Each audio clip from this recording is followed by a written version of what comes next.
on a special occasion. But forums is something that the Brecht Forum does often. The Brecht Forum was founded in 1975 and acts as a cultural educational center for people who are working for social justice, equality, and a new culture that puts human needs first. The cornerstone of the forum's educational concept situates movement building within a transformative cultural process within a society at large. Through its year-long programs, events, classes, the Brecht Forum brings people together across social and cultural boundaries and artistic academic disciplines to promote critical analysis, creative thinking, collaborative projects, and networking in an independent community-level environment. In other words, we make revolution irresistible.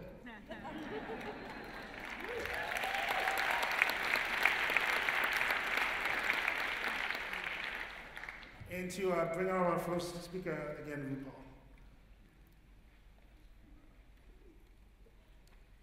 I think it's fair to say that the Flint, Michigan homeboy, whom I have the honor of presenting to you today, is regarded in most circles of the 99% as part of the vanguard.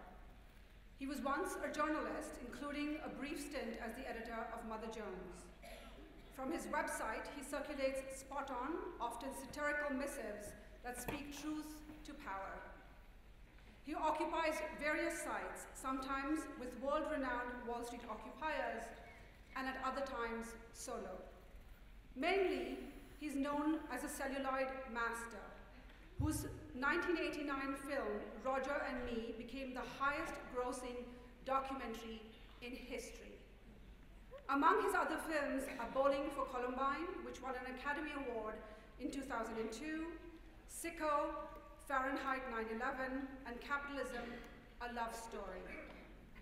His perennial activism on the streets in writing makes clear that he doesn't like wars or any of the other abuses of the planet and its life forms, nor does he like unjust political and economic systems that, like Humpty Dumpty, are beyond fixing and would best be turned in for new models. Lastly, I must note that Michael Moore receives several calls a day asking him to appear at fundraising events like this one. So we at the Brecht Forum know how fortunate we are to have received a yes to our request. Thank you for your generosity.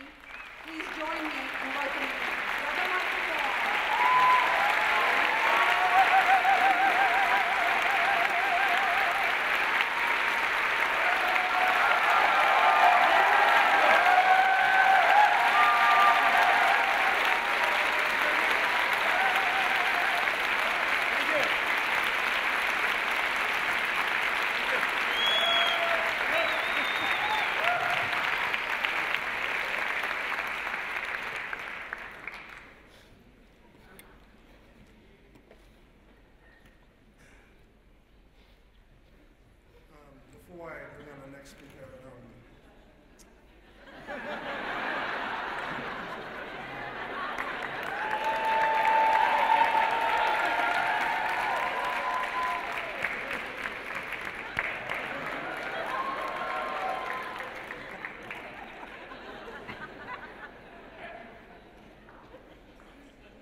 Twitter now. Hashtag MMFlint. Hashtag trouble. I first met Cornel West 18 years ago when he gave a public address at the Brecht Forum.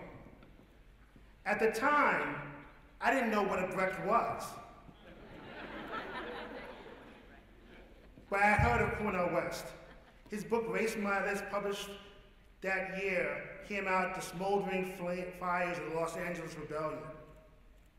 I remember going inside the 10th floor loft of Old Brecht into a honeycomb of offices containing the Monthly Review, Taxi Workers Alliance, and a large library that was separated by wood and partition glass. I got there 3 hours early. A few minutes later, Cornel walked in. I don't remember what we talked about, but I do remember the generosity of spirit and warmth from an elder to a young kid from Harlem. The lecture itself was packed. Over 100 people in a loft space. Cornel that evening raced between Antonio Gramsci's prison notes to the consideration of the blues, from African cosmology to the problem of loneliness and organization. The evening was perhaps my first example of performance art, where the lecture, both in content and form, were dialectically intertwined. A few things changed for me that night. I decided I wanted to be something called a philosopher. Check that, an activist philosopher.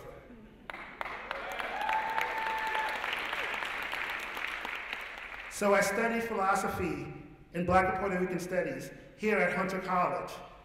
So it's an honor to stand here 18 years later to introduce Brother Dr. Cornel West.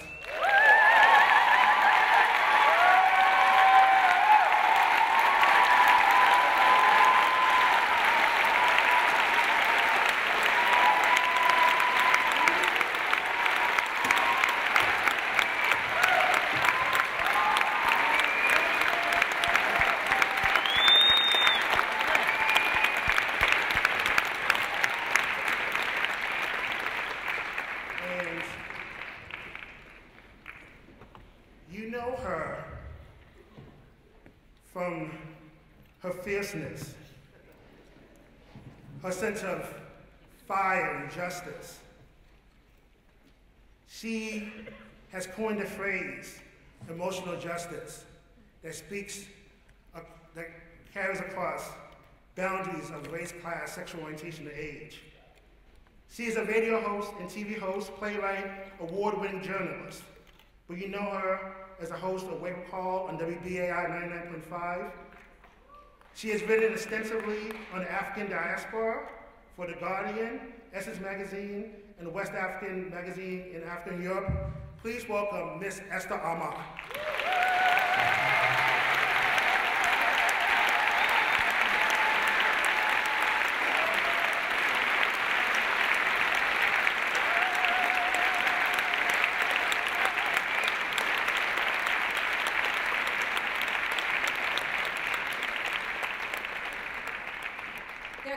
People in the aisles with note cards for questions towards the end of the evening. So if you'd like one, just make sure you are able to grab a note card. Thank you. And one last thing, I'm sorry.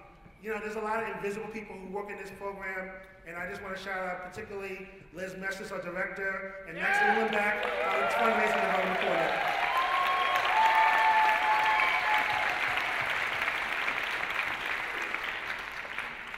Wow. Hashtag how fly is this? If anybody's tweeting live, this is amazing. Thank you everybody for coming out, celebrating, acknowledging, supporting the Brecht Forum. So what we're going to do is have a conversation. I said to both Cornel West and Michael Moore, I really don't know why y'all need a moderator, because I can just put the mic down and y'all can just do you.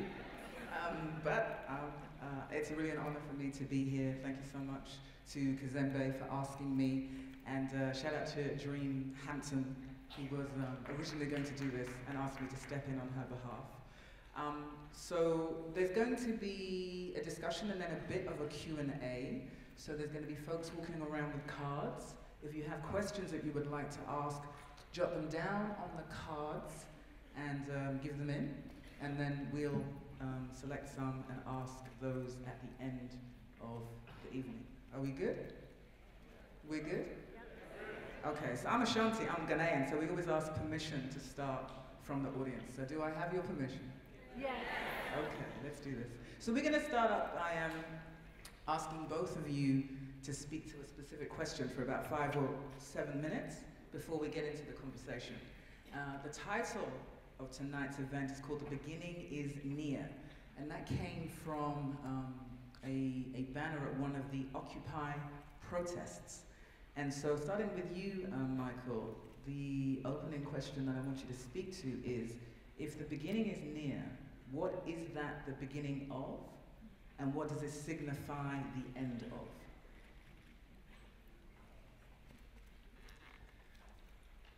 Well, I don't think the beginning is near. I think the beginning was about 7 or 8 months ago. at least the new beginning. You know, I think we're in like chapter 3 already.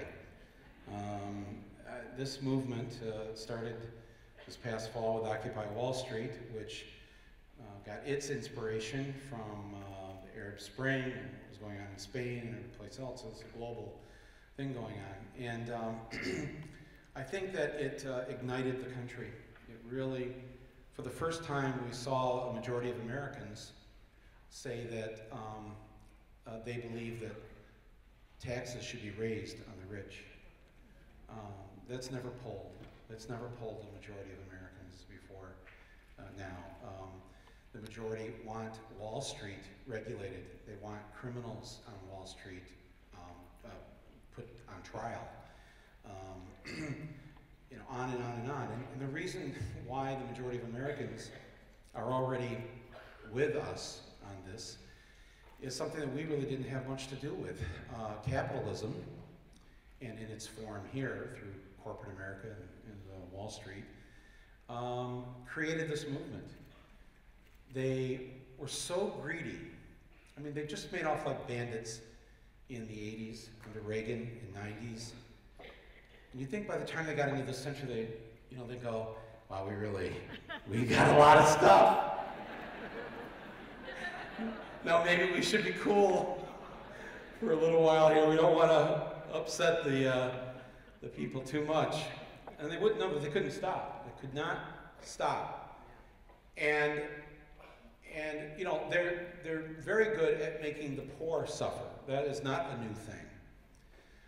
But to make the class of people that have been their foot soldiers, the middle class that has consistently supported free enterprise and capitalism and whatever, that they actually decided to punk on the people that they had connived into being the force that was essentially protecting them from the lower class. And so they started to take their homes away. They took their health insurance away. They let them watch loved ones die because they couldn't afford the specialist that they really needed to see. They allowed people's livelihoods to just be either taken away or wither away, or mostly what really has gone on in recent years is they figured out, you know what? One person doing one job, that just doesn't make any sense. One person can do 2 jobs or 3 jobs. That's the way we've got to work this. And they thought, I guess they could keep getting away with it.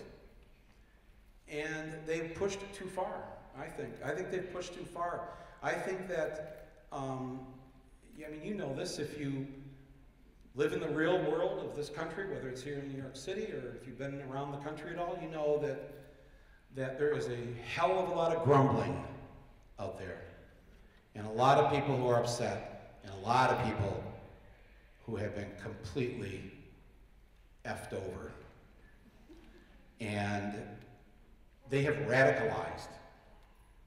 People I know, people in Michigan, neighbors, people that were not political people before this, people who did not consider themselves liberals before this. They are out there with a sign in front of Bank of America, the little branch by the gas station on the corner in the winter. I mean, it just, I think that this movement has, I was just saying to Brooke here backstage, is one of the people have been really,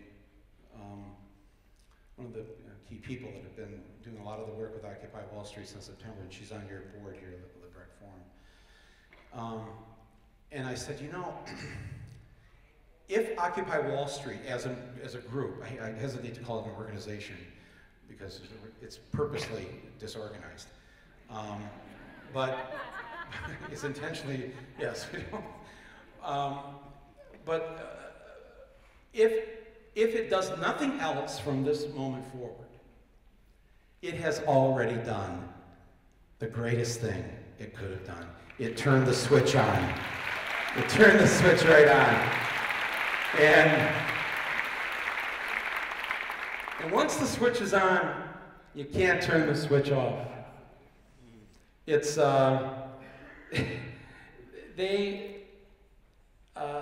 know, Obama's announcement last week that he supports same-sex marriage. The reason why the haters on the other side who oppose this are just beside themselves in the last couple of weeks is because they know now the genie is out of the bottle. And you'll never be able to put that back in. And they know that this generation that's coming up don't have the same massive homophobic tendencies that the older generations had. And in fact, when they polled people last week to see how they felt about Obama's announcement, the only age demographic to oppose same-sex marriage was the 65 and older age group. So, not you in here, of course. I looked out and I'm like, there's not a lot of hair color in here. Or hair. It's those other senior citizens. But I think my point is that that you just can't turn this back. It can't go back to people loving corporate America, loving the banks, loving the banks. You'll never see that happen in our lifetime. That is over.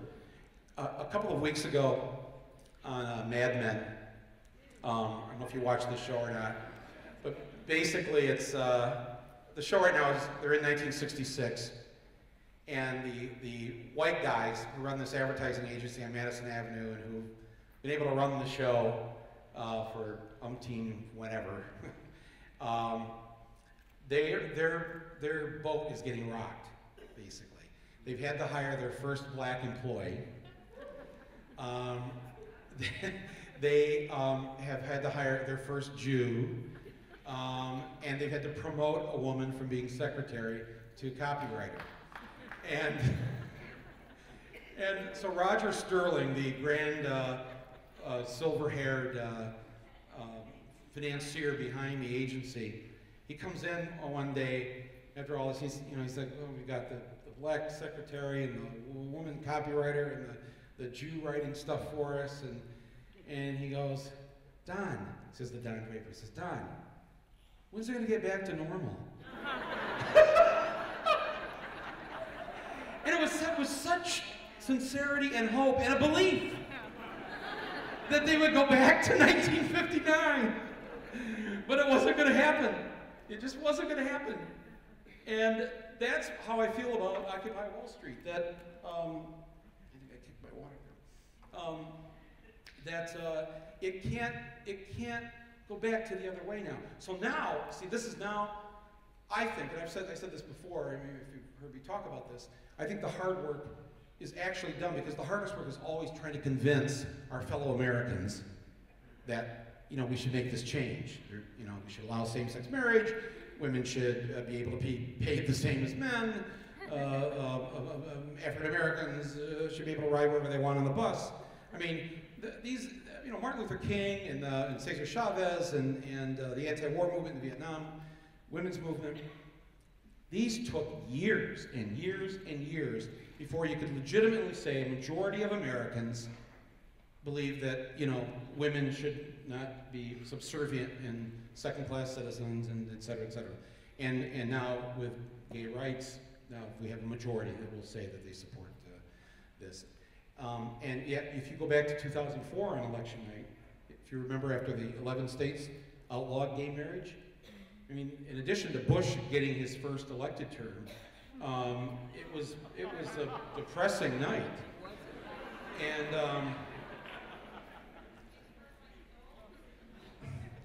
so now there's people in Ohio would say he still hasn't been elected. But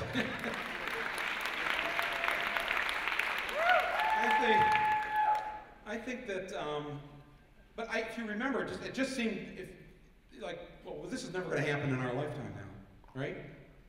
And yet in 8 years, boom. That's how fast it can move. That's how fast things can change. If you're my age or older, be honest. Did you ever think that you'd see Nelson Mandela out of prison in your lifetime, let alone the president of the country? I mean, seriously, go back to before 1990. That just didn't seem like that was ever going to happen. Or the Berlin Wall would come down, or anything. I mean, and yet this stuff just happened very quickly. And I think that this is happening right now. And I think that in terms of when you ask of what's over, I think capitalism is over. The headline hasn't been written yet, but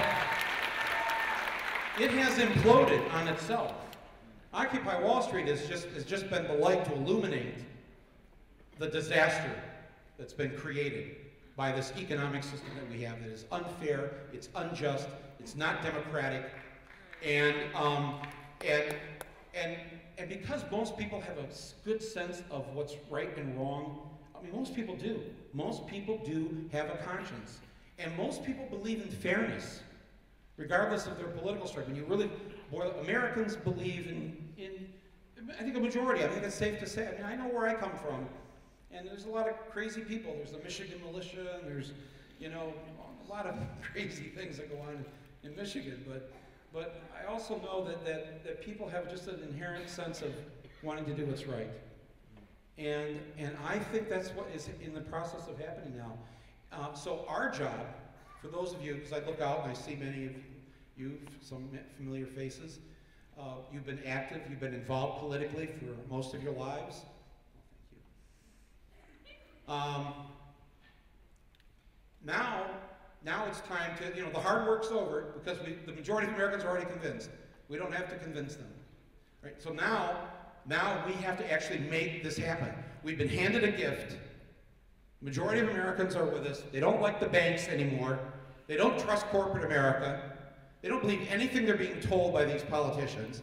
So now it's our job to lead, to get out there, to organize, to talk to people, to do whatever we can locally to build this thing. And I think this will turn around much quicker than you think it will. And I know, I see, you can't see each other's faces, but I see all your faces. And it's the face of the left in here. It's like, no, Mike, that's not going to happen. We always lose. Oh, what are you saying? Don't tell me this, I'm too used to losing. Oh. It's like that cartoon, Lippy the Lion and Hardy Har Har. Remember Hardy Har Har? Oh, Lippy. It's, come on! Seriously! I am here to tell you, I have traveled the country in the last few months. I live in Michigan. This boat has turned around. Let's help steer this boat now in the right direction so we live in a more just society. Thank you.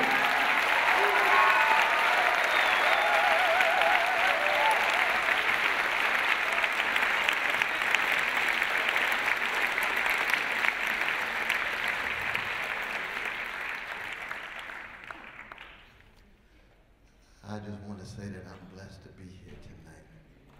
This is a very special night for a very special institution. The Brecht Forum, I was there in 1975. Brecht Forum was very important to me in terms of shaping my worldview, my Belgian child, my conception of how I would attempt to think and act in the world before I die. And I'll never forget faces, the voices, the visions of Brecht Forum.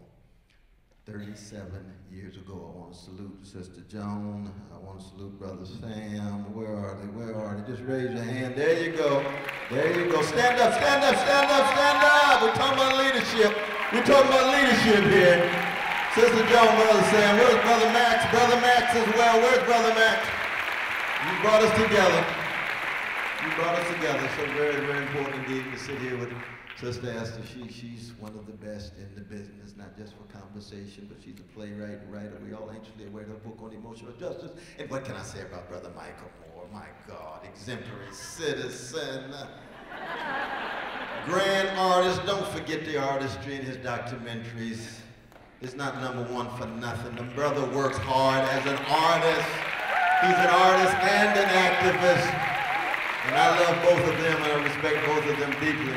And as I said before in a smaller gathering, we're at a moment now where the era of the Washington consensus on the global level and the era of Reagan on the domestic level, and Reagan, the age of Reagan does include Republicans if you include deregulated markets, if you include undercutting Glass-Steagall, so you allow investment banks and commercial banks and insurance banks to all do the same thing, namely act as if they're in Las Vegas. Casinos, gambling. But the age of Reagan here in the American empire and in this fragile, profoundly flawed democratic experiment, and on the global level, the Washington consensus, that's what is now coming to an end. That's what's coming to an end. And we have to thank our brothers and sisters in Latin America, in Brazil, in Colombia, in Bolivia, in Venezuela, that brought that critique to bear, and we had to listen. And then we heard it from Asia as the Indians and the Chinese and others began to present a challenge to the American model of unregulated markets, of unfettered markets, of austerity programs, of limited government, and of pacifying everyday people by means of mass weapons of distraction. That's called culture. Dumbed down culture. And so we've got a domestic context and an international context where the beginning is near, and it's very important. I salute each and every one of you for coming out tonight to support our progressive institutions, because we must have more than journals. We must have forums. We must have the Amy Goodmans of Democracy Now. We must have WBAI. We must have Brother Glenn Ford and Nellie Belly and the Black Agenda Report. I don't know where they are, but where are they? Where are they? Raise your hand. Stand up, stand up. Let's go take a look at you. Let's go take a look at you. Very important. Very important. Why is this so? Because our young people no longer have a sense of the three dimensions of time, the past, the present, and the future. And when you talk about the Brecht form, you're not talking about just three folk on the stage. You're talking about a rich tradition of struggle, time to tell the truth about suffering under capitalist regimes, but also under deeply regimenting and repressive communist regimes. Stalinism, and other forms of government in economies that lost contact with the humanity of people. So people like Lukács in his writings, even given a critique of his praxis, the Gramsci's of the world, the W.B. Du Bois's of the world, the C.R. Jameses of the world, the Sinclair Drakes of the world. They come back now. The C. Wright Mills of the world, the Harry Magdoffs and Paul Sweezy's of the world that come back now with tremendous insight in our particular historical moment, and especially for the younger generation. Because see, I'm old school. I'm Motown, Philly Sound, Curtis Mayfield, Sly Stone, Carole King, James Taylor, Waltz 103rd Street Rhythm Band, and Crosby, Still and Nash. That's me. Stephen Sondheim, that's me. And Tony Kushner's young, new school, but I love that brother too. Coming out of Arthur Miller and Gene O'Neill and the others. Tradition, the way Walter Benjamin talked about it, remembrance of those who have suffered, remembrance of those who resisted, and never allowing their memories, their struggles, their sacrifices to be forgotten. And that their afterlife is at work in our life. That Martin King didn't die for nothing. Malcolm didn't die for nothing. Fannie Lou Hamer didn't struggle for nothing. Abraham Joshua Heschel didn't bear witness for nothing. Dorothy Day didn't sacrifice for nothing. That's the connection. That's the continuum that Brecht Form represents. It's an untraditionalist understanding of tradition. Because it's a revolutionary conception of tradition, of resistance and resilience and vision and courage and willingness to tell the truth without ever selling your soul for a mess of pottage. And that's what we need today. That's where we are today. And our young folk don't see enough folk who are not up for sale, who are not subject to the highest bidder. Because the only way in which the old regime of unregulated markets and the new crystallized oligarchy with our banks now at 42% of corporate profits, just 35 years ago, they got 9%. That's called the financialization of monopoly capitalism. That's why Wall Street is the appropriate target, because the shift has taken place and you generate deals and not products. You generate billions of dollars stuck at the top and very little wages available to hard-working people. That's a shift that has taken place. It's globally. The banks thought they were in place in Europe, but here comes Greece. Here comes the progressives in Greece. And they're going to do the same thing in Spain, and Ireland, and Portugal, and other places. Germany will probably be last. They tend to be lagging when it comes to social justice in the last 100 years or so, but they still produce Beethoven, and they still produce Schubert, so I still acknowledge they have possibility. Oh, I love my German brothers and sisters when they do the right thing. So we come to this moment within Occupy. Folk raised their backs and straightened their backs up and said, we're tired of this corporate greed and wealth inequality. We're going to do something about it. If the only thing we can do is just put our bodies on the line and just stay in the park. Little Sunday, just stay in the park. We don't care whether the corporate media shows up or not. And they did show up. It took them a while. But it caught on. And the voices in the wilderness, like Brother Michael Moore, who had been at it for so long, you see, and so many others who we've easily forgotten. You know, the movie Abu Jamal's on death row, hit forward, still strong. Oh yeah. Folk in the academy writing about it that didn't think it could happen. And when it took off, didn't know what to do. See, well, Brother Jim, he knows what I'm talking about. That's why we got arrested together with Brother Phelps. I see Brother Phelps out there, pastor of Riverside Church. Oh yes. Stop and frisk, Brother Carl Dix and others, right there. That's part of the break. That's part of the breakthrough. But we do it, and this is what I want to end, we do it in the name of the old perennial reality of love. There is no Brecht Forum without loving poor people. There is no Brecht Forum without loving working class people, which means making poor and working people a priority. And therefore, when you look at the world, you're looking at the world through the lens of those the great Frantz Fanon called the wretched of the earth. So no matter how subtle your analysis and sophisticated your view, it's grounded in your compassion for human beings who have been crushed but not destroyed, who have been rendered invisible but have the capacity to fight back. And that's where the legacy of Martin King and John Coltrane and Curtis Mayfield mean the world to me, because I'm wedded to that love. And if we continue to produce a cloud of witnesses of persons who have a deep love for poor people of all colors, even though it helps to begin on the chocolate side of town.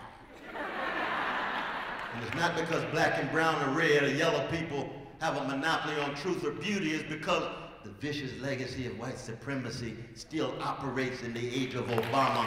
And if you keep track of the prison-industrial complex and the dilapidated housing and the privatizing of education and the corporatization of education, then you have a lens through which to view the whole, not just New York City, not just the American empire, but the global economy as a whole. And that's why we're here to salute the Brecht Forum, and that's why it's very important that this not be the last time we do that. We got to continually support the Brecht Forum as we do the Black Agenda Report, Democracy Now!, all the other institutions that need to be stronger to get these voices out for the younger generations so that the Lupe fiascos become multiplied. Hundreds of them. And Lupia fiascos. Hundreds of them. So their voices become more influential. I know that was more than 5 minutes, but. That's what I said to you, Cornel.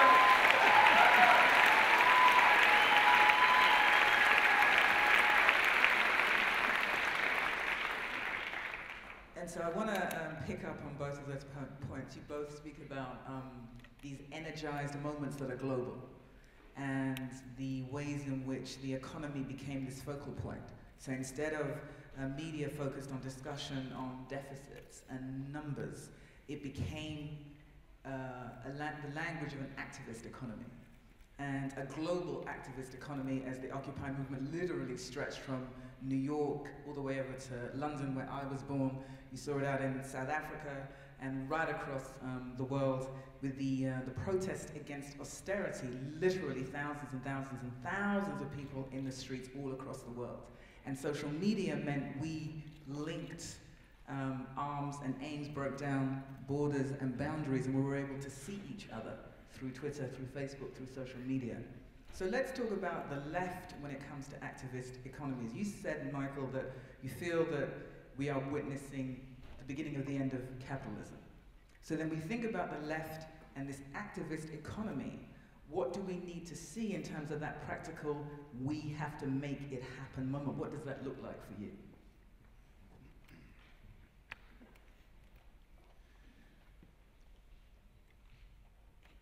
I don't want to get stuck on the same-sex marriage thing again, but this has been on my mind a lot the last couple of weeks. President Obama did not take that position because he just woke up one morning, or because Joe Biden, made him do it, and Joe Biden didn't take that position just because, he ate his Wheaties that morning and felt strong and secure. They came to that position because of a relentless effort amongst the people who have advocated for equality and for justice and for non-discrimination and did not give up after 2004 and pressured and pressured and pressured and pressured him to the point where he couldn't go against his conscience anymore. That's got to be a horrible feeling for him because, give the Republicans credit. They have a good sniffer, and they know that he has probably felt this way for 20 years, maybe longer. So imagine if you believed in something for 20 years, really believed in it, but had to say the opposite for 20 years. What does that do to your soul? It makes it easier to give in to other things too, or to go along, to not take a stand. So I think that David Sirota wrote a very good thing that day when Obama made that announcement about that the real victory here wasn't Obama saying it, but it was all of you for pushing it and not giving up and not holding back and not listening to Democrats who say, don't criticize our president, we have to get him reelected. It's the only way we're going to affect change is we have to make it happen. President Obama, the Congress, the others, they're there to represent and serve us, not the other way around. And if the famous quote or incident it's been said many times in the last year when President Roosevelt became president, and he'd been president for a couple of years, and a woman said to him there at the White House, you said you were going to make Social Security happen. It hasn't happened yet. you know, you promised this, you were elected at 32, it's 35 now, there's no Social Security. And he said, well, I'm not going to do it. I'm not going to do it. You're going to have to make me do it.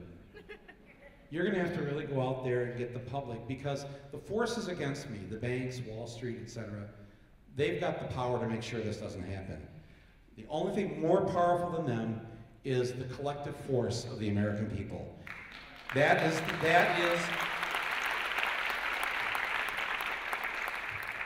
it.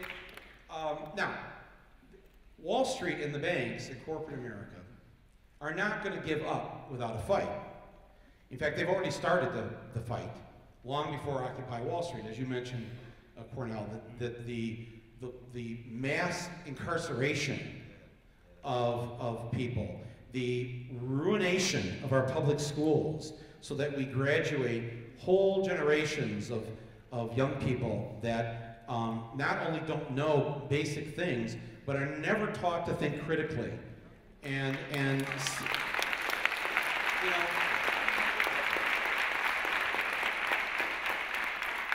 the majority of American high schools now have eliminated civics. That's not an accident.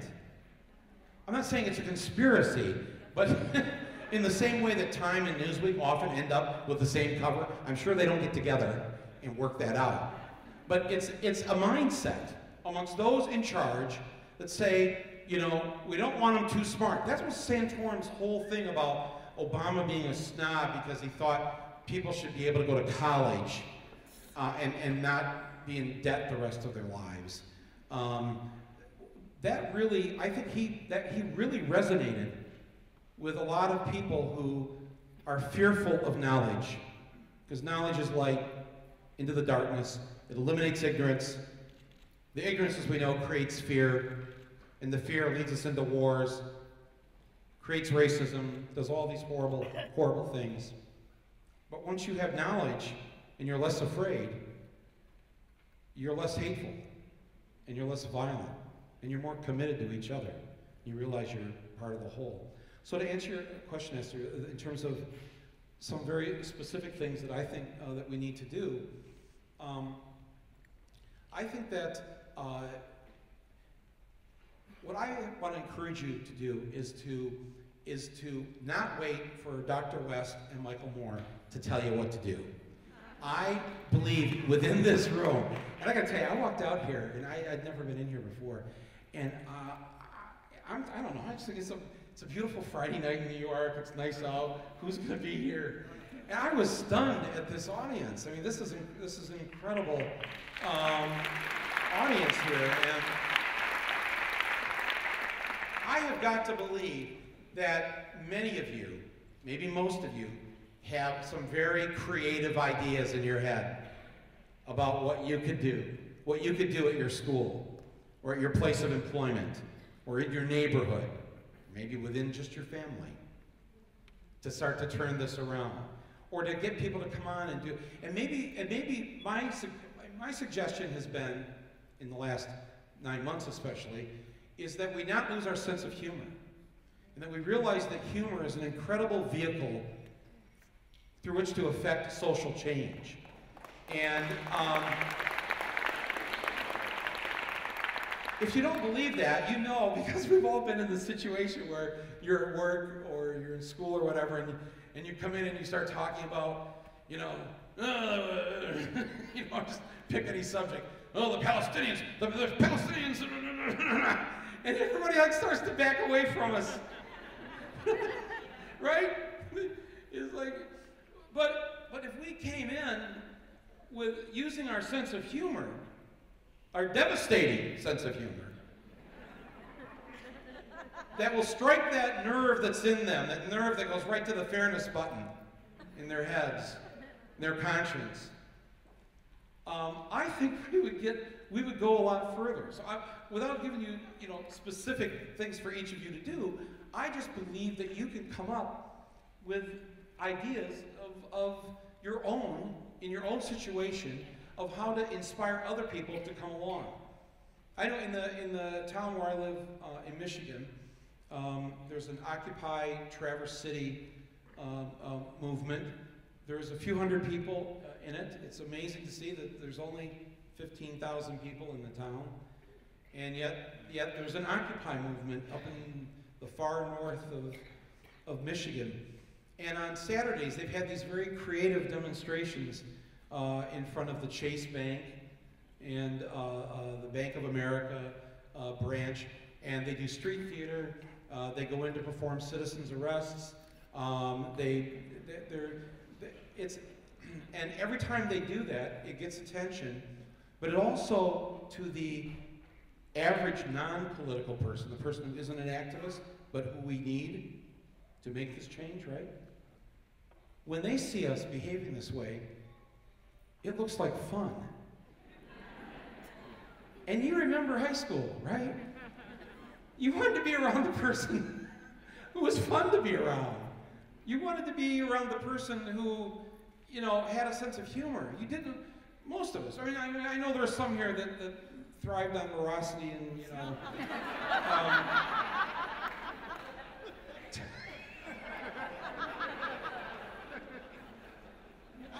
And maybe I did for a while.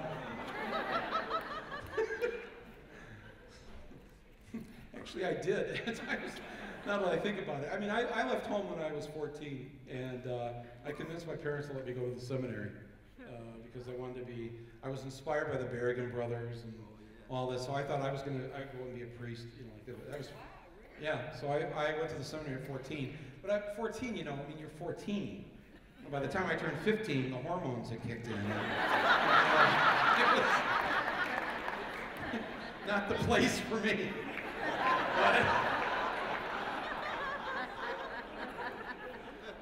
So I came back to public high school, but I still had all this fervor about, you know, anti-war and all this. At this point it's 1969 and 1970, and I noticed I wasn't getting very far, you know, trying to organize walkouts and all that. And then I just thought, you know, well, that is part of me, but the other part of me too is I like to have a good time, and I like to just go hang out and do all the kind of normal things that Midwestern kids like to do. And so I started doing that, and I started allowing my sense of humor to take over. I had a much larger forum within the school to use the different things we came up with, our own little mime troupe, to go after the school administration or do the various things that we did. And so my last year, when I was a senior in high school, my last week of being in high school, on Monday, I was elected, well actually on Friday I was elected class comic by the senior class, and on Monday I was elected to the Board of Education, becoming the first 18-year-old elected to public office when 18-year-olds were first given the right to vote.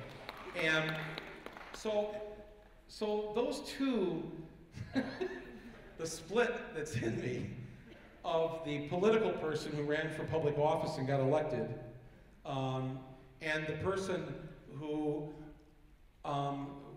would concoct various skits or different things to do that involved and got people more interested in being involved. I saw really early on that when you did that, you just got more people to go with you. So I want to echo something you said about love. I think that in our daily existence, in our dealings with people, if we would be more kind to each other and to those around us and to those who are on the other side of the fence.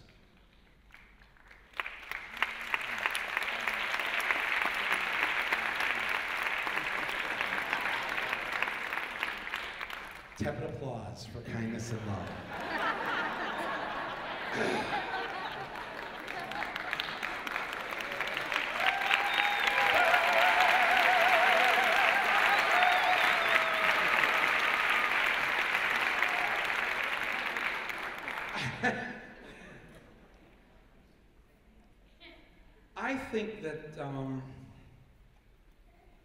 I think we'll get more people to come with us.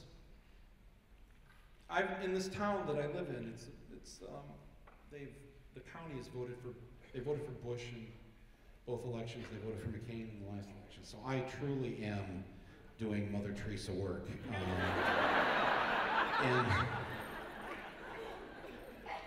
But for everybody that wants to stop and talk to me, or argue with me, or disagree with me, I stand there and I listen to them. And I'm not faking it. I'm really trying to listen to what they're afraid of. What floated their boat? What twisted them in this direction? Where did they lose their love? And I will take the time to talk to them about this. And I may not turn them around, but I think I try to diffuse the hate. And eventually I think that they will come along with us. Now, you could say we don't need them anymore because clearly they weren't able to elect McCain. And now there's all these other things that are happening that to them it seems like the liberals are in charge. But I think that if that's the case, I do believe we are the majority at this point. The majority of Americans agree with the liberal side of the issue on every single issue, with the exception of the death penalty, and that has gone down from something like a 70% of the death in support of it to like 52% or something. It's almost half and half now. But on all the other issues, with the environment, with ending the war, with women should be paid the same as men, gay marriage, etc., the majority of your fellow Americans, as hard as it is to believe, from Parnassus all the way to Rahway, that's the country you live in. And you should really understand that, accept it, and move toward that. Let's get out of this sort of, what I was making a joke about earlier, this sort of defeatist position that we're in. We're not defeated. We are in charge here. And let's not behave toward those who are now in the minority the way that we were treated when we were in the minority. Let's show them what a different way is. And when you hear me say this, I'm not saying it like, don't Obama-size yourself, okay? I'm not talking about his mealy-mouthed 3 years of holding out the olive branch. I'll write the law the way you want it. I'll even call it by your name. Whatever, I'll do anything so you'll vote for it. Not that kind of shit. Not that. We lost a lot of time in the first term, President Obama. Jeez. What part of a 10 million vote difference didn't you understand? 10 million more votes than the other side, and this crazy nation gave you the Senate and the House. What, on day one? Didn't they have breakfast? And like say to each other, holy shit! We've got the whole kit and the caboodle! What can we do with that? Well, there's 50 million Americans without health insurance. Hey, let's just do it the way they do it everywhere else. Let's make sure everyone's insured, and let's eliminate profit-making insurance companies from the equation.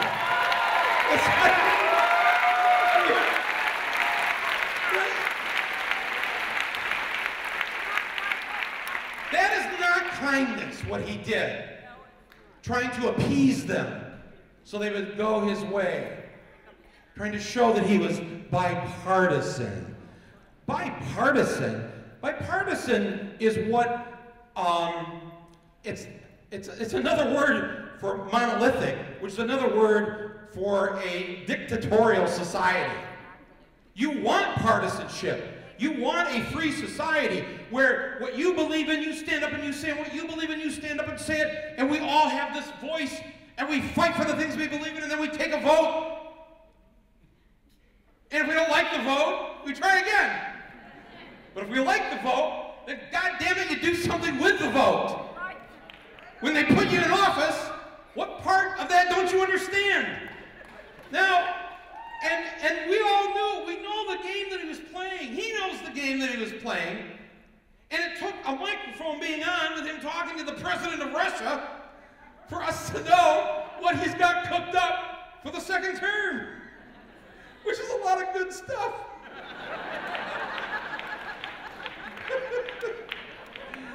That little soundbite will be on Fox News on Monday night. Even Michael Moore is saying it. The hidden agenda of Hussein Obama. But that's the Obama I want. I don't say it the way Bill Maher says it a different way. I don't say it this way. You know, where he says I voted for the black Obama, but I got the white Obama. He says I wanted the black half of him, not the white half. But another way. but William Costner. Wait. But know what I'm saying? I'll put it this way. William Costner is white and Clarence Thomas is black. So that if you're going to choose white, keep in mind, brother William Costner, if you're going to choose black, hold that Negro at arm's length. You see the point I'm making here, brother. But what I wanted to say is this, and added to that I think one of the saddest things that we've experienced in the last 30 years is the systematic wiping out of arts programs for our precious children. And I say that in this way. There's a wonderful sister here in New York City. Her name is Sister Natalie Lieberman. She and I and Wynton Marsalis used to go to elementary school, bringing the arts to them, given the systematic stripping away of those arts. Why? Because there was a revolutionary in the early part of the 19th century named Percy Shelley, who in the last line of his revolutionary pamphlet said, "Poets are the unacknowledged legislators of the world." And what he meant by that was not versifiers. He meant by that all human beings who have the courage to muster the empathy and imagination to conceive of an alternative world that's different than the present one, and to transform the present one of too much domination, too much oppression, too much social misery, too much unnecessary suffering. But you need courage, you need reflection, you need connection, you need organization to do that. So when we're talking about the arts, Breck, we're not talking about just superficial forms of entertainment. We're talking about ways of being in the world that enable you to look at lenses that are different and deeper than what the mainstream makes available to you. Very, very important. That's why I was accenting the artistic achievements of Brother Michael Moore. We know his courage as an activist, but he's also an artist. And our young folk have less and less access to an alternative vision of the world. They're convinced the only world that will only exist is the same world that we live in, which is still shot through with oligarchic power, attacks on workers and unions, the marginalizing of our indigenous brothers and sisters. They don't need to be in the room for us to be hypersensitive to their suffering on 311 reservations. That gives us a lens to look at America. Wouldn't be in America if it wasn't for their land and their baby crushed. But my point is this, is that anytime you unleash the kind of poetic energies that Shelley was talking about. He died as a revolutionary, fighting for Greece. 2012, 1823, freedom, you see. And he kept track of the narrowing of horizons. And the best way you narrow horizons is what? Militaristic language, discourse, and practice. One of the challenges of our dear brother Barack Obama, and what upsets me more about my dear brother, for whom I did 65 events for free. And I'm an old brother, God dang, I'm almost 60 years old. I got to be very selective in my events. It is his militarism. Listen to the State of the Union. He knows that the challenge of China is such that the empire is in relative decline. And he wants to unify the citizenry by means of the traditional strategies of politicians vis-a-vis the oligarchs upon whom they, and for whom, for the most part, they rule. So when he brags about bin Laden, everybody knows bin Laden's a gangster. He was a gangster when the U.S. government supported him against the Russians. He was a gangster when the CIA supported him. The same way Saddam Hussein was a gangster, and we marched against him in the 1970s. But the U.S. could use him then. He became freedom fighter. But the way he brags about him and doesn't say a mumbling word about killing his innocent, precious daughters. You see, that's the 258 drones that have dropped bombs, killing innocent people in Pakistan and Yemen and Somalia. That's the militarism we got to keep track of. That's the alternative view, the alternative vision, the broadening of horizons that's necessary. You're not going to hear that on the corporate media. So-and-so got killed today, Al-Qaeda. 28 members of Al-Qaeda got killed. They only mentioned 3. Who's the rest of them? The sons, the cousins. That's called collective punishment. If black people had used that strategy against the Ku Klux Klan, the vanilla side of town would have been wiped out. No, we believed in justice. Bring the motherfucker to trial. Rule of law. We don't want to kill the white cousins, even though we know their best friend just lynched our uncles. That's the kind of people we chose to be at our best. That's where Martin King comes from. That's where Curtis Mayfield comes from. That's where Luther Vandross comes from. He comes from a people that keeps track of the guilty, but doesn't believe in collective punishment because militarism is evil. And it's part of an imperialism, it's part of an empire ruling that we need to keep track of. And the sad thing is that our dear brother Barack Obama, he's relatively not just silent, he's excited about it. I noticed it. He doesn't like being an angry black man, but he likes to get happy when he talks about killing folks. I say, what is the problem here? Do you know that a little black boy got shot? Not just in Florida, gets shot every week. Do you get angry about that? It's your police. It's your FBI. It's your CIA, Mr. Obama. That's the kind of challenge that's difficult. That gets me in trouble, gets you in trouble, gets you in trouble on radio. But we have to tell the truth. That's what it means to bear witness. You've got to tell the truth.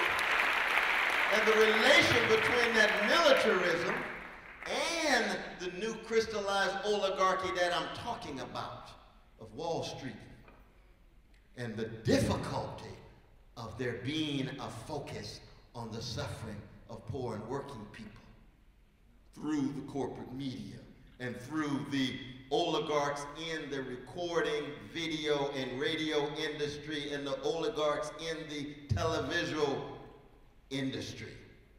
That is our challenge, because let's be very honest. There is a good chance that America is on the road to a full-fledged authoritarianism, crypto-fascism, a criminalizing of dissent. We got a case right now against the U.S. government, Brother Chris Hedges and Noam Chomsky and myself and others, against what? The National Defense Authorization Act. The president has the right to do what? Detain citizens with no due process and assassinate assassinate American citizens, already killed 3 of them. No due process. That's authoritarian. Even Ron Paul, our libertarian brother, is in solidarity with us on that point, and rightly so.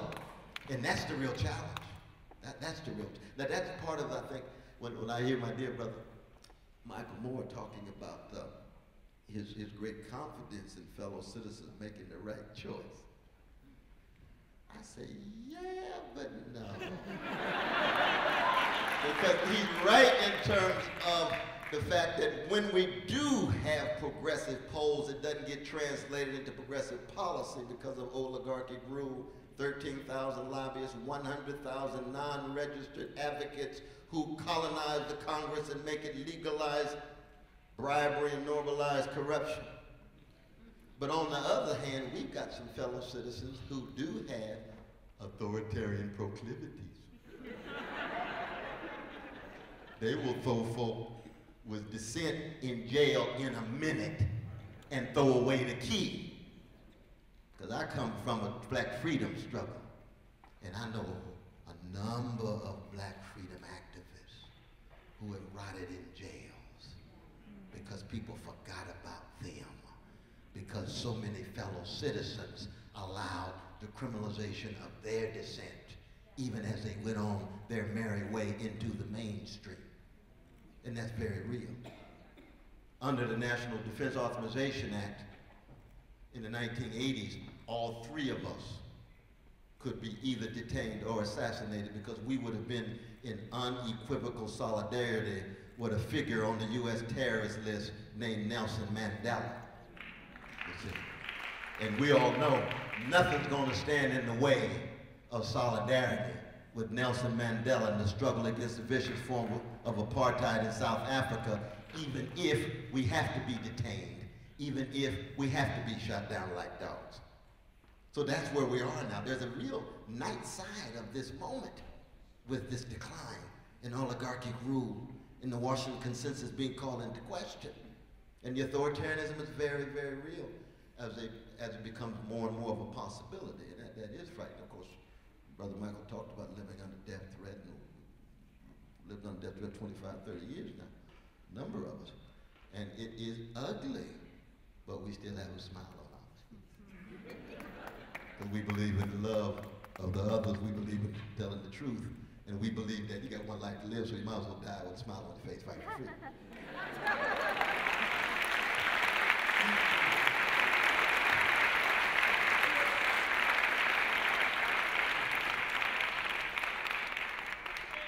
Two things. You both spoke about the importance of Occupy movement and the fact that they chose to continue to organize or to intentionally be disorganized, to quote Michael Moore, when the mainstream media ignored them. So we want to definitely give a shout out because the 99% found a home on the 99.5 on WBAI. And we definitely have to acknowledge and show respect to Tony Bates, WBAI's interim program director, who put Occupy Wall Street on the radio so there was a place daily where people could find out what was happening. I can't see him, but he's definitely in the audience somewhere. So we show appreciation and respect for that.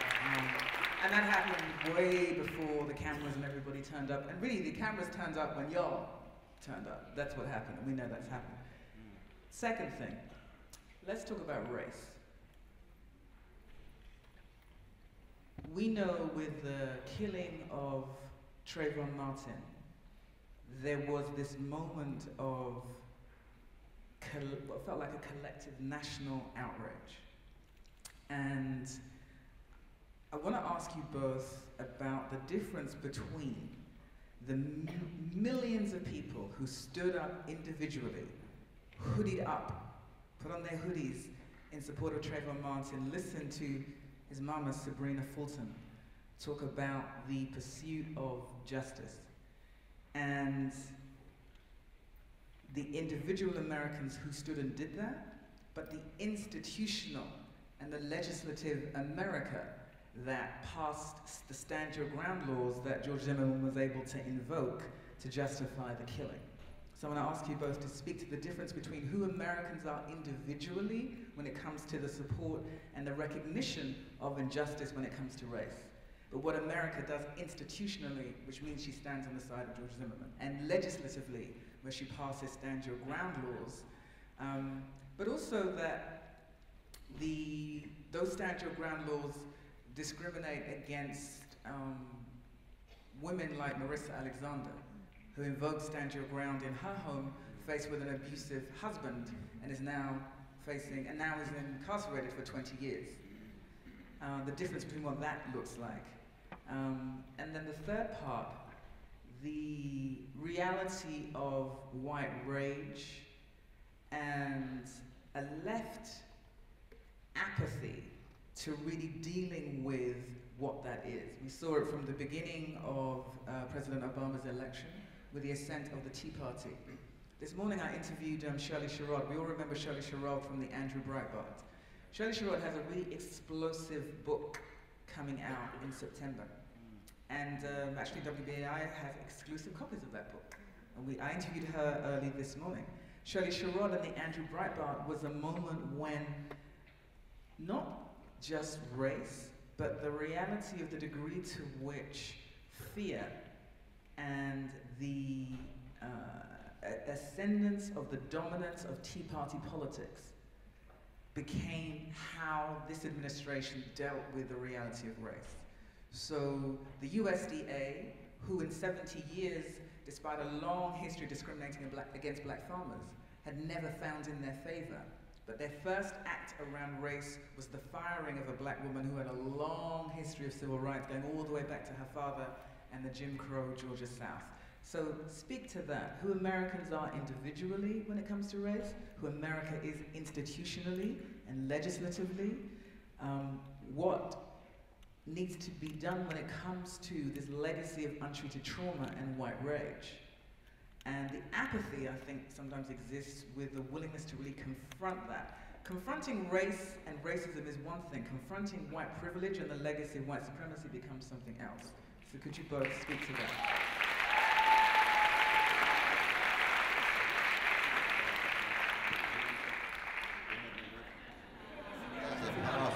You're gonna answer this one too. Brother Mike. Yeah, that's a powerful question, though. I think that we have to draw a distinction, though, between interpersonal relations and institutional structures.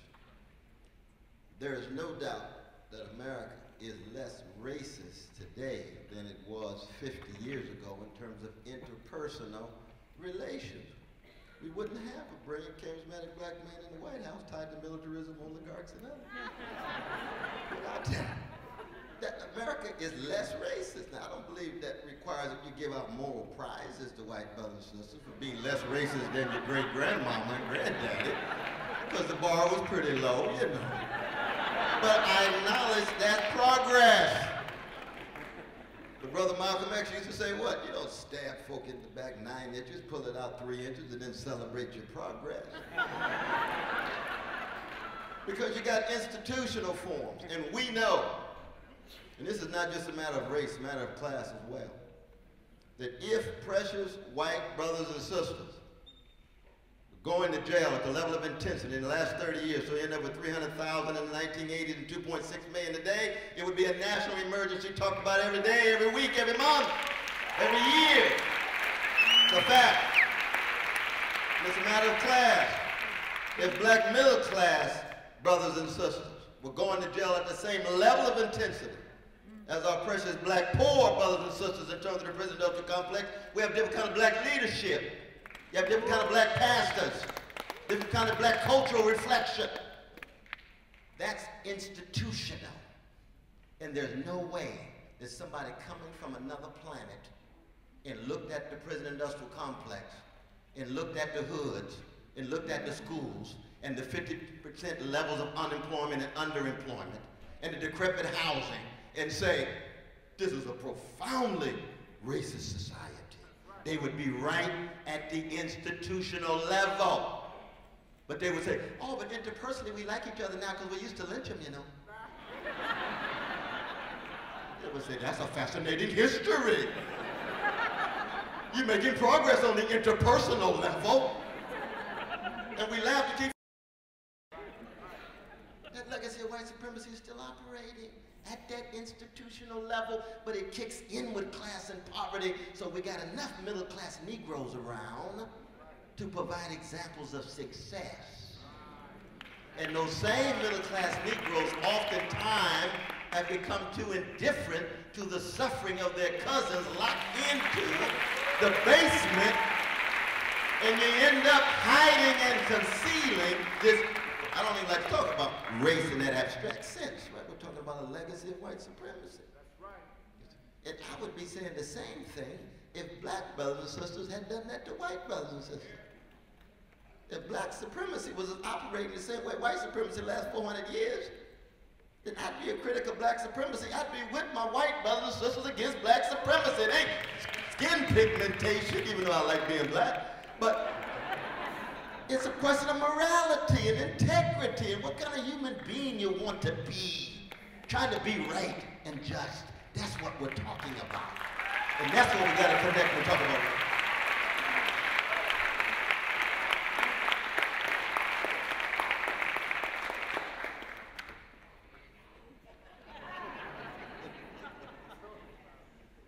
In Kurt Vonnegut's Slaughterhouse-5, in the POW camp in Dresden, that Vonnegut's, Billy Pilgrim, who was essentially Vonnegut, where he is being interned, the Germans found an American soldier amongst the group that actually kind of liked the German philosophy of things, and so they moved him out of the bad part of the living arrangement and gave him a nicer place, and he wore a uniform that was half American flag and half swastika, and his job was to try and convince the other POWs to come to the Nazi way. The Nazis really do have it. They got the thing right. Clarence Thomas. And every black Republican commentator that they find on these cable news shows, and where they find them, I mean, but they know that, the report that the Times, the front page Times story yesterday, the super PAC of how to defeat Barack Hussein Obama. And one of the bullet points was, we need as many African American spokespeople out front on this.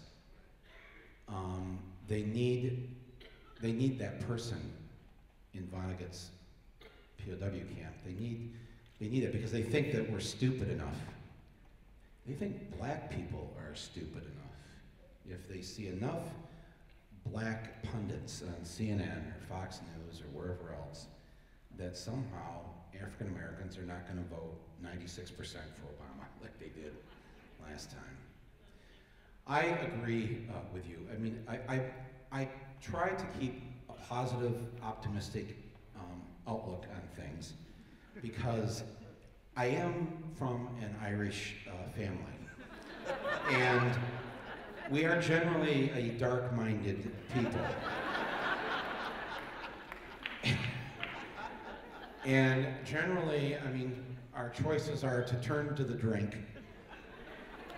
or to try and find a way, sometimes through humor, to get through this.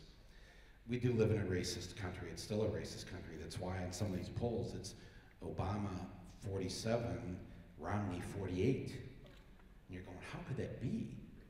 Because, I mean, we've all laughed through the primaries.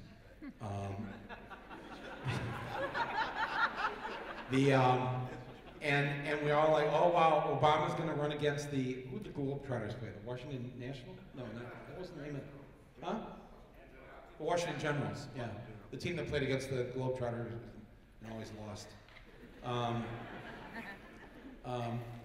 I mean, it looked like the clown car from the silent movies, or the, with the Keystone Cops.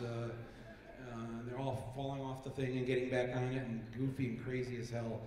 And so we all kind of got a little smug about it and thinking, this is good entertainment. And then when it's all over and it's Romney, and it's Romney 48, Obama 47 in one of these polls last week, I thought, well, yeah, Mike, I mean, a good 40% of this country is never going to vote for him. Just as Congress the Republicans made a decision that they are going to oppose everything that he proposed. If Obama proposed articles of impeachment against himself, they would not vote for them. I'm convinced. So,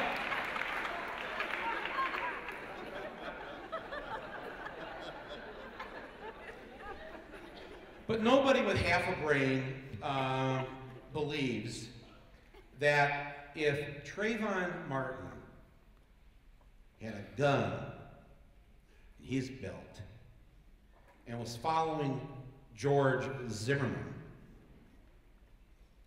whose father was a judge, and then Zimmerman, being afraid, turns on Trayvon and starts to beat Trayvon's head into the pavement and punching him in the face. And Trayvon is like, pulls out the gun and puts it in his chest and kills him. Please, somebody tell me what would happen to Trayvon Martin in that situation when the cops showed up. Have you seen the videotape of them in the garage, the police garage with Zimmerman? He gets out of the car. First of all, he gets out of the car by himself. Usually the cops are like, head down, arms out. No, he just gets out of the back seat by himself. They're just standing there talking. And let's go into the police station. And the two cops start walking toward the door of the police station. Martin takes off out of camera range around the other side. They don't even take him by the arm. He just goes on his own in the different direction from them. Nobody's worried though. They don't turn around and say, he'll come with us. I mean, it's the most amazing. And the way the media has been the last few days, especially ABC, running these stories, because they know all they've got to do is show some abrasions on Trayvon's knuckles, and that's justification for killing him. Or show a black eye or a cut in the back of his head, on Zimmerman's head. Yeah, oh, geez, Zimmerman, he was being pummeled, he was being hurt, he felt threatened.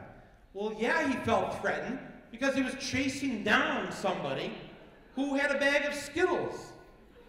And this case really, man, it pulls it all together. And it is a reminder to us that a good, I think, 40% of this country will vote against Obama until he walks out of the White House as a white man, and then it might go down to 35%.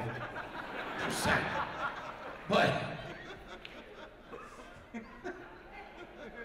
I just had this idea, kind of a funny, where Obama decided to create a video called "White Like Me." Remember when we were, the white guy put the black. That's a thing when we were younger. He wanted to show how it was to be black in America. I think this is a big problem, Cornel. My only hope has been with this again. If you have kids, those of you who have kids, right? You got any kids? Junior high, high school, college, out of college? They are, as you say, not just less racist, they aren't. It's just amazing to see how they really don't see color in a way. It's the first time in generations. If you're around these kids, I'm serious, it's really the most kind of amazing thing to see. And it gives me some hope that we may not be able to turn this around. but they will. And I just, you know, I don't know what else to say to this other than Obama's election is going to turn on this particular issue, and it's going to be who gets out the racists and who gets out the people that would like to not see racism in the country. So.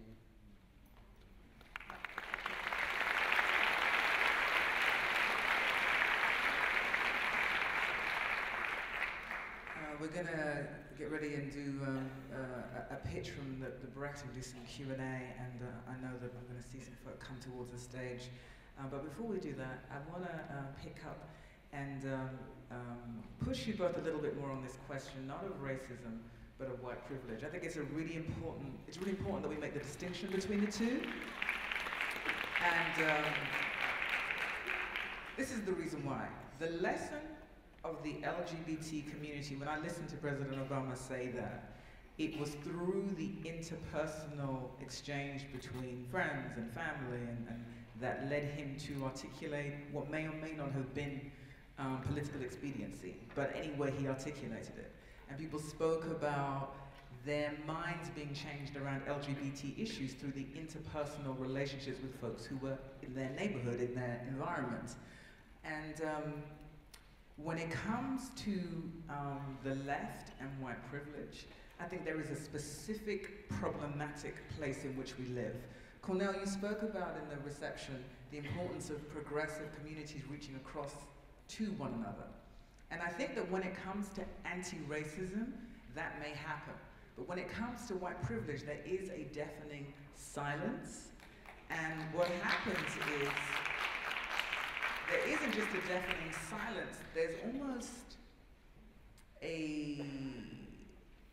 the kind of silence that says if we just go back to talking about anti-racism, this issue will go away, except it won't. And one of the reasons that it won't is that my generation is saying part of talking and thinking and looking about the legacy of untreated trauma in the United States of America and race is specifically white privilege. And on the left in particular, because the ways in which often black and white break down is around the refusal to address and deal with and explore and challenge and acknowledge white privilege. So I just wanted to push back a little bit to you both and speak specifically to that, and how do we in the left think about, begin to talk about, deal and address that?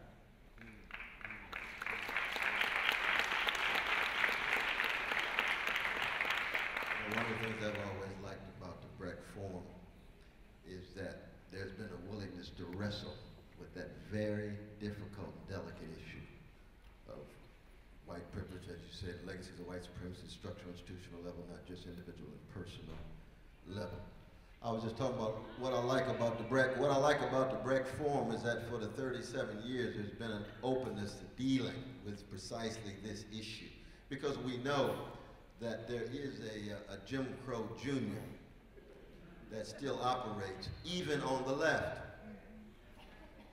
There's a white left, black left, brown left, red left, and then we can even break down genders as well, and sexual orientation as well.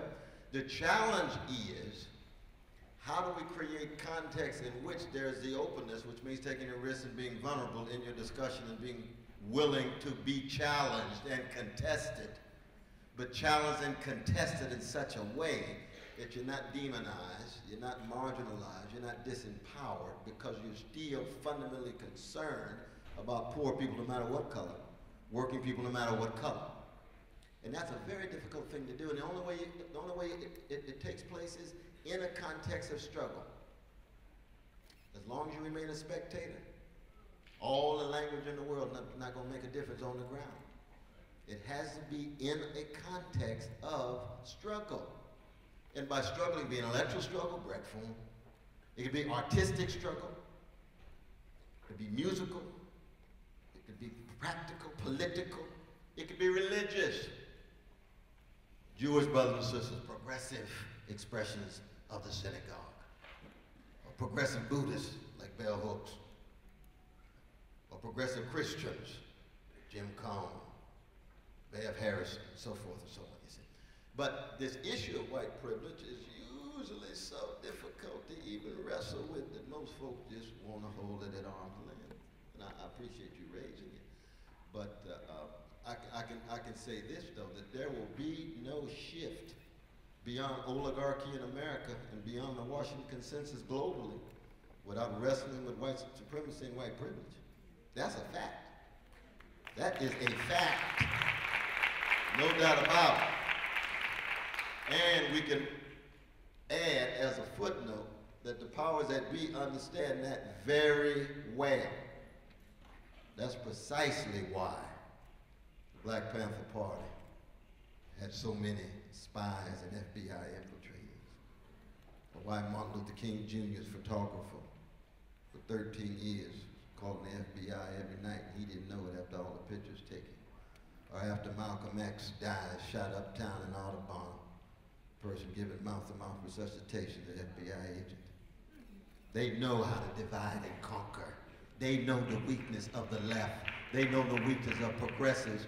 And if we don't hang together in the end, we definitely gonna hang separately. Oh, that's a fact.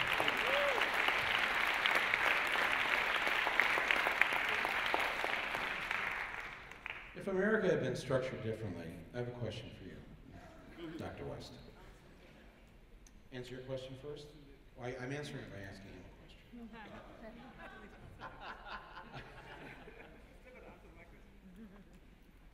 Well, my answer to your question is this.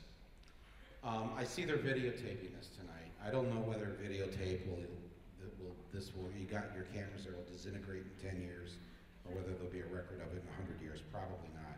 There's going to be a big black hole of information gone because this digital shit is not going to last, whereas a film lasts, we know, for at least 100 years. If you don't believe that, those of you who put your kids' baby pictures on that 5-inch floppy disk 15 years ago, try to put that floppy disk into a machine anywhere. There's nowhere to put it in. You've lost your family pictures. You've lost them. This is bullshit here, what you're videotaping. I feel bad about this because I wish historians and anthropologists 100, 200, 300 years from now would be able to watch this. And this is what they're going to say. On a Friday night in May, in the year 2012, a group of 1,000 activist political people who were anti-corporatist, anti-Wall Street, pro-socialism, they gathered together in an auditorium. But this auditorium was one block away from the richest street in America, where all the captains of industry in Wall Street and the banks live in their penthouse dwellings, 1 block away. And you know what the question they're going to ask when they have a symposium about us? And if they can show this tape, they're going to go, why the fuck were they just sitting there talking to each other when 1 block away? What would have happened if they'd all got up and walked 1 block? Even those of you at my weight can make it 1 block.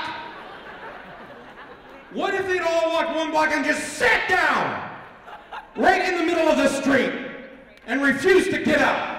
What the hell would happen? This crowd, if this crowd did that, what would happen? I'm going to be brought up on charges eventually for this. I already know I'm violating some incitement to riot act.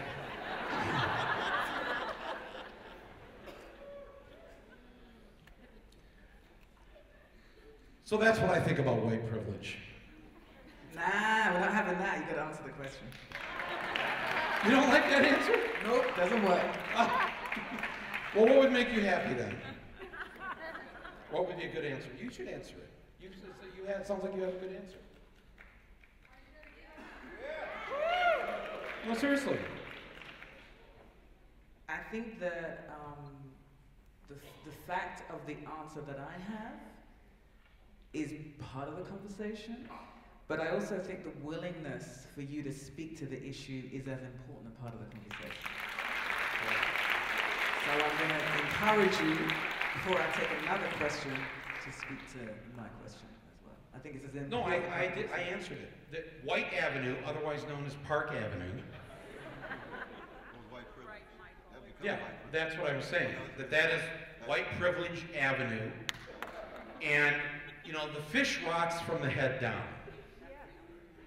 And so the culture, the tone, the system that they set up permeates all the way down, I'm talking about through white people, all the way down into the working class about, you know, the thing that white people, and I'll just speak to the white people in here because you know you've had this thought at some point in your life, right?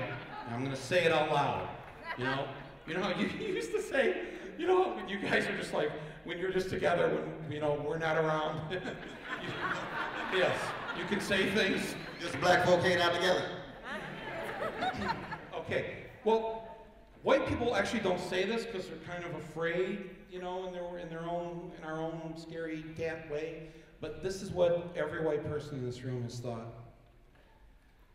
Thank God I wasn't born black in the United States of America. Not because there's anything wrong with black people, not that black people shouldn't be proud to be black people, but a white person knows, you instinctively know. I've been working on my next project in the city now for the last year and a half.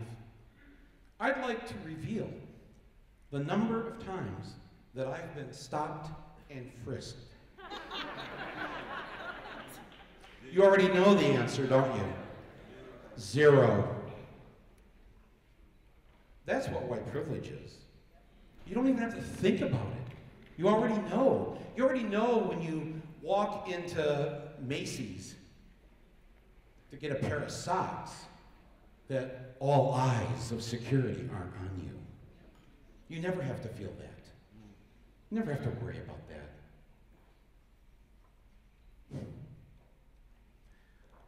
And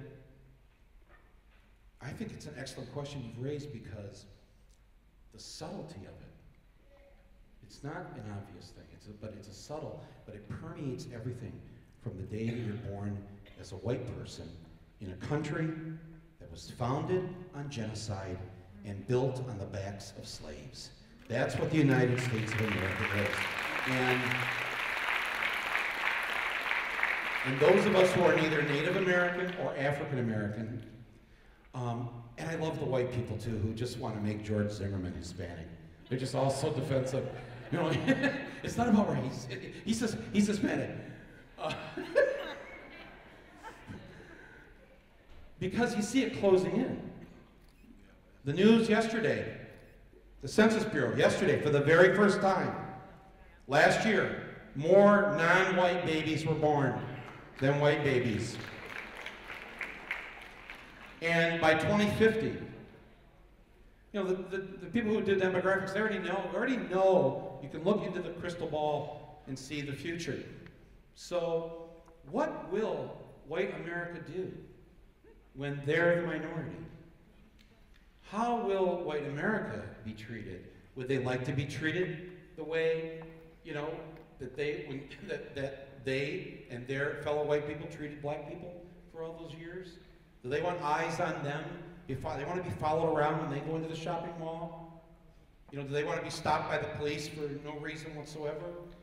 Do they want to, because their particular drug of choice throws, you know, huge percentages of them into prisons? What will that look like? Because it's coming. Certainly by the end of this century, it will not be a white country. I would say to white people, I'd start changing your tune really quick. Now, Dr. West, I think very eloquently stated why black people are not like white people. For some reason, you just don't want it going around and invading other countries. For some reason, you don't support that. For some reason, you have been so generous considering how you've been treated. It's really, if you just step back from it.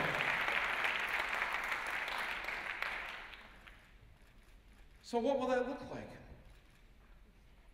I think that's an excellent question you've asked, and I think that in the same way that the men in this room tonight, when we leave this forum here at 9 or 9:30, whenever we're done, and you walk out into the dark of New York City, and you're a male,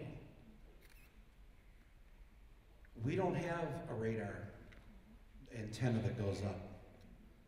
Just by the fact that you're female, that you are under threat, and we as men never think about, you and I are gonna walk out of here like nothing, right? We even talked about it. But if you're a woman and you're alone, you're gonna walk out of here. I know you're on the Upper East Side, but us guys, we don't really know that and women actually don't even say, oh, I must turn my radar on now. It just naturally goes up, doesn't it? Be aware. Look around. You know? And let's keep, as you said, people distracted in the media with the Iranians who stoned the woman to death who was an adulteress. What's I don't know the current statistic, but it's something like every 75 seconds in America, a woman is hit. And something like every 75 minutes, a woman is murdered. I mean, it's some outrageous, don't quote me on this, but it's some outrageous statistic like that. And I mean, if you didn't say America and you said this country X was murdering a woman, 25, 30, 40, 50 a day, and they were being murdered primarily by their husbands and boyfriends or ex-husbands or ex-boyfriends. That looked like a scary friggin' country. So I think it's not just with race, it's with gender, it's with, if I know as a heterosexual how much safer I am to hold my wife's hand anywhere in America and walk down the street, hand in hand, or lean over and kiss her. And if I was gay, well, I guess there's parts of New York you can do that, and San Francisco, and Austin, I don't know. How sad.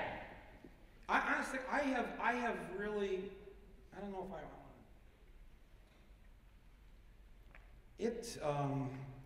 I don't know. I've thought about this stuff since I was a kid. And in the old days, I would just kind of tear up thinking about it. Thinking about how I'm able to do the simplest of acts, hold my girlfriend's hand, and not at all be worried about anything happening to me. Nothing will happen to me. Did I say nothing? Nothing will happen to me.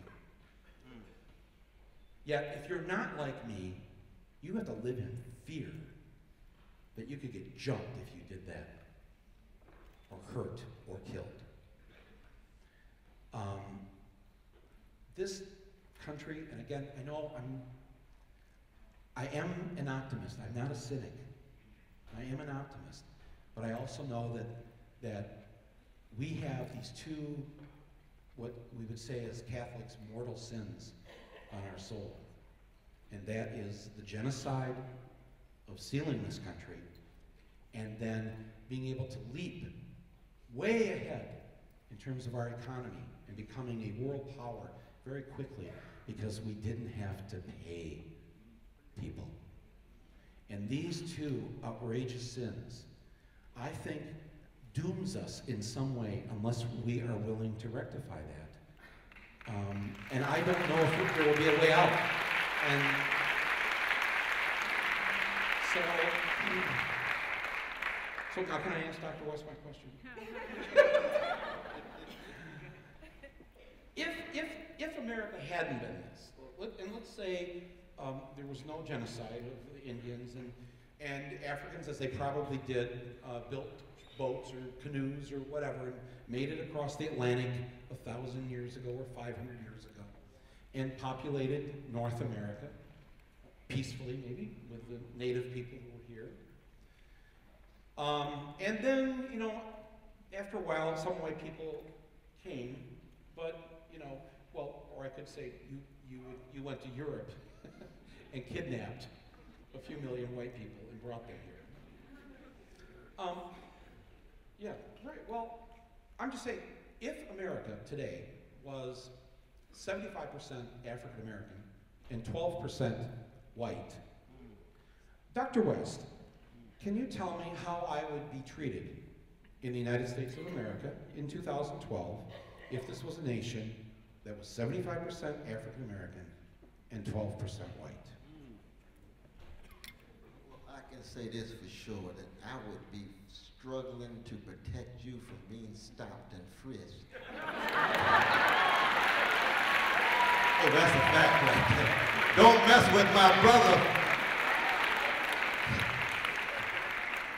No, but as I said before, though, I mean, it's hard to think counterfactually or hypothetically about how people would have been. I do believe that there is a real sense in which, even given cultural difference, human beings are human beings. We all have proclivities toward being greedy and envious and jealous, insecure, immature, and so forth. So that it's not as if black folk had been running things, and lo and behold, we'd have a grand socialist republic and all the poor people would be highly empowered. I don't believe that. Now, on the other hand, I'd be willing to try an alternative given all the hell black folk been through in the last 400 years. Yes, I'd be open to that. But I think in the end, it's very much about the kind of cultivation, education, what we're exposed to, what kind of courage we have, what kind of vision we have. And if, in fact, the reactionary elements of the black community, because we got a long history of black gangsters and black thugs. I grew up with many of them. I got gangster proclivities myself. But if the black gangsters and the black thugs took over, you'd end up with robber barons and oligarchs who don't want to be accountable. We'd have the same story, and we'd have to be in some solidarity with the white brothers and sisters, the black versions of the John Browns, and so forth and so on. See? But it's hard to really think through in that counterfactual way, but I hear what you're saying. But let's not make it hypothetical, and let's say, as I said with the demographics, yes, that by the beginning of the 22nd century, the majority of America will be African American and Hispanic, not white. And so not a hypothetical black race, but a black race that's gone through slavery, everything through now, and the people that you described earlier, how will that people, when in charge, treat the minority?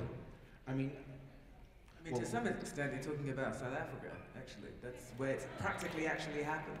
You have a white minority who became, a black majority became a... So I think, Cornel, there is a difference between black people and white people and how they behave morally and ethically and the values. And I just can't... I think you're right in terms of the traditions that black people have created in the face of American terrorism, former slavery and Jim Crow police brutality. But it's that history that needs to be remembered. If that history is not remembered, then the deep, long commitment of black people to protecting the rights and liberties of everybody is lost. And then those new generation of black folk become assimilated into concerns only with power, only with wealth, only with title. Morality drops out, integrity drops out, magnanimity drops out, character drops out, and you just end up being assimilated into a gangsterized culture. That can happen if you lose your memory, if you lose your connection. Now, I do grant you this. There's a much longer tradition of black people like Douglass and Ida B. Wells Barnett and A. Philip Randolph in the face of American terrorism saying what? We don't want to terrorize other folk, we want freedom for everybody. That's a long history of black people. That's not every Negro in the history of America. That is the public face of progressive leadership of a people who've been terrorized, stigmatized, and traumatized. And if that history is remembered by the younger generation, then they'll say, yes, we remember when Du Bois signed that letter with Norman Thomas in February of 1943, opposing the executive order of 1966 for the encampment of Japanese peoples. We remember that because we don't have to be Japanese to know that's wrong, that's unjust, that's a violation of rights and liberties because you violated my rights and liberties of people who look like me. But if we forget who Du Bois was, you end up with a Clarence Thomas and others. Oh, that's in the past, that's played out. Let me get mine now. Let me move to a main street and sell my soul and do what's necessary in order to make it. To be successful, and you lose what's great. Opt for success and lose your greatness in terms of having a compassion for folk catching hell. And that's an open question. We could look at the history of ethnic groups in America. Look at our Jewish brothers and sisters in America. Hit the ground strong in the early part of the 20th century. Pogrom in Mississippi. That's what the Jewish forward said, wasn't it, with Abraham Kahan? Pogrom in Georgia. We with the folk in the back of the bus. Why? Because we've been underdogs in Jew-hating Europe. The only reason we here is because they tried to kill us and our grandparents and our cousins and so forth. And then 3 generations later, you get a lot of suburban squires in the Jewish section of town. We are Republicans now. We support the oligarchs now. We'll do anything in order to defend our nation now. What happened? Bourgeoisification took place. Not all Jewish brothers and sisters, significant slice of Jewish brothers and sisters. Norman Podhoretz wrote a book called what? Making It. We just want to make it. All this talk that Heschel and Harry Magdoff and other Jews talk about justice, that's played out. It's just about power and wealth, and we're going to do anything we can to preserve our power and wealth. Don't believe that talk about Amos. He's telling a lie. Micah is a joke. Isaiah is a joke. Jesus is a joke. It's about making it now. You're in America. And progressive Jewish brothers and sisters said, Podhoretz, you lost your Jewish mind. We still believe in justice. We still believe in equality, democracy. We're going to hold on to our progressive memories. But that's difficult when you're bombarded every day with making it, making it, making it. And believe me, if our Jewish brothers and sisters, not in mass, but significant numbers, can be duped, anybody can be duped. It's a human thing. Negroes, Italians, Poles, Jews, whatever. But on the other hand, we still got some progressive Jewish brothers and sisters around. Oh yes, we still got some of them around. And they have very difficult holy day with their families. Because things are ideologically heterogeneous on the holy day. And you got to be challenged on these kinds of issues. You all know what I'm talking about. Dr. Cornel West. So we're going to do some questions, but I want to invite, we have a board member from the Brecht Forum coming up just to talk to you a little bit more about the Brecht, and then I'm going to sort through some questions. We're going to have about 10 to 15 minutes of that, a book signing, and the week is done. Mic check, mic check. You still with us? Hi everyone, how you doing? My name is Max. I'm the development director over at the Brecht Forum. Thank you, thank you.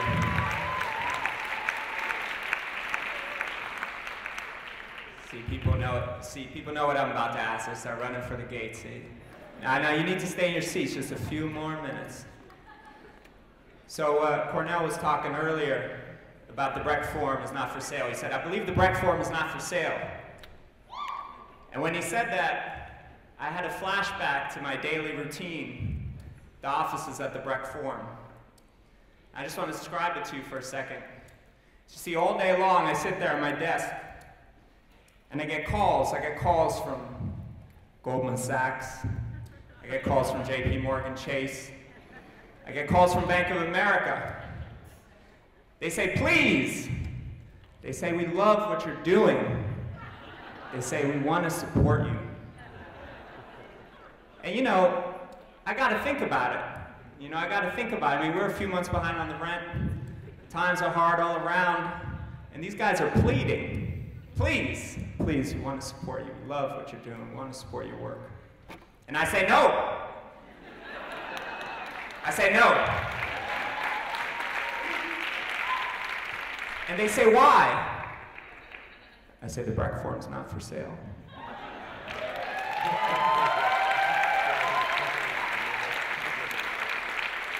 I say, the Breck Forum's not for sale. And you know, it feels good. It feels good for about 5-10 minutes maybe. If it's a good day, it'll last me till late in the afternoon. That's usually when the landlord calls. It's true that the Brecht is not for sale.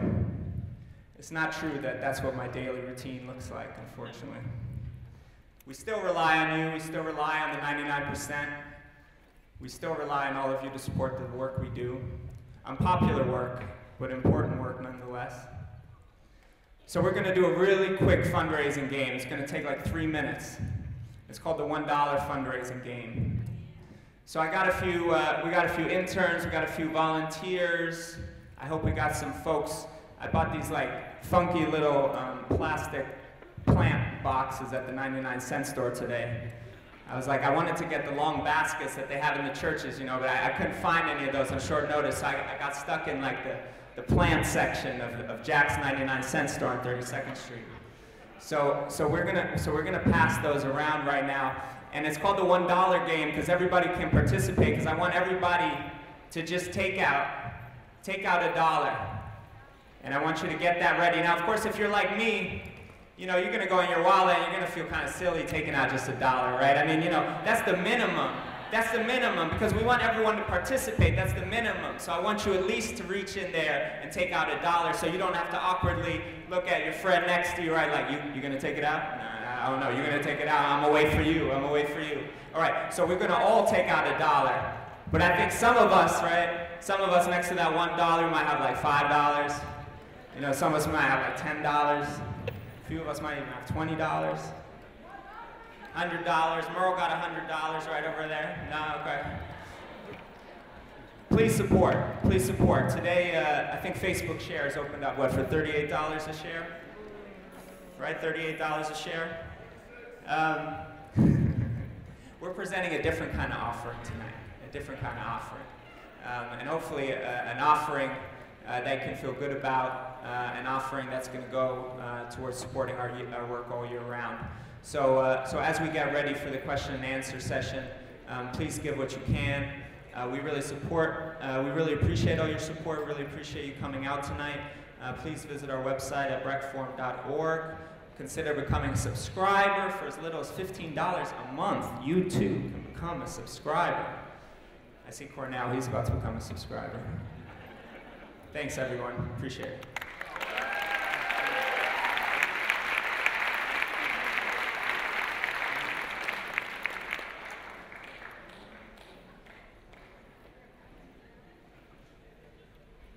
What do most of those bills look like? What's in there? Huh? Dollars mostly? Ones? Be optimistic. 20s? What is it? Mostly what? Ones?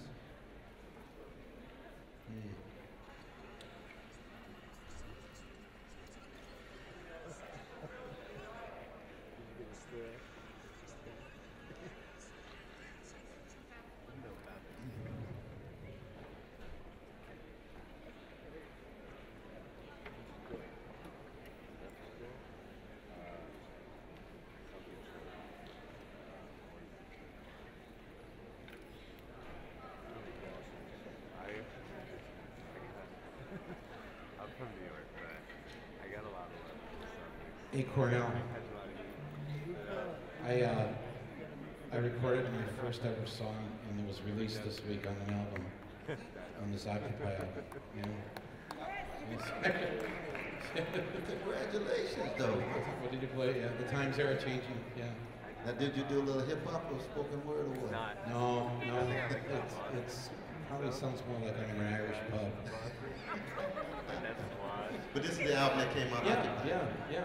It's like all like real musicians and then me. Yeah.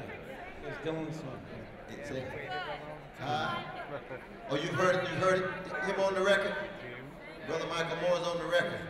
Occupy record. Occupy album. Now, was he singing or was he speaking or?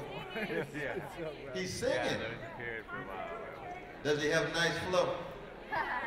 Oh, man, you got some fans right here, brother. Thank you.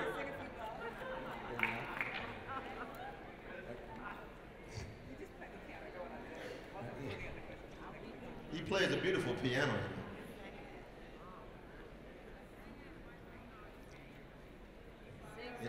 Times are changing, Bob Dylan. I will sing if you sing with me. Yeah, okay.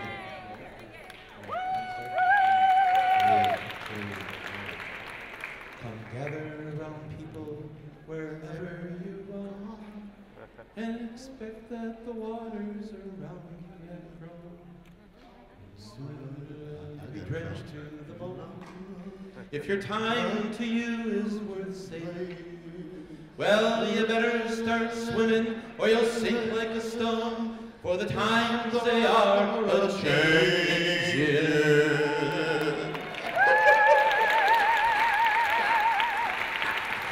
I got to wait for the hook on that one, though, brother. I'll wait for the hook on that. I want to get that album, though. Thank you very much, my dear sister. This is to Brother Michael. Sing another verse.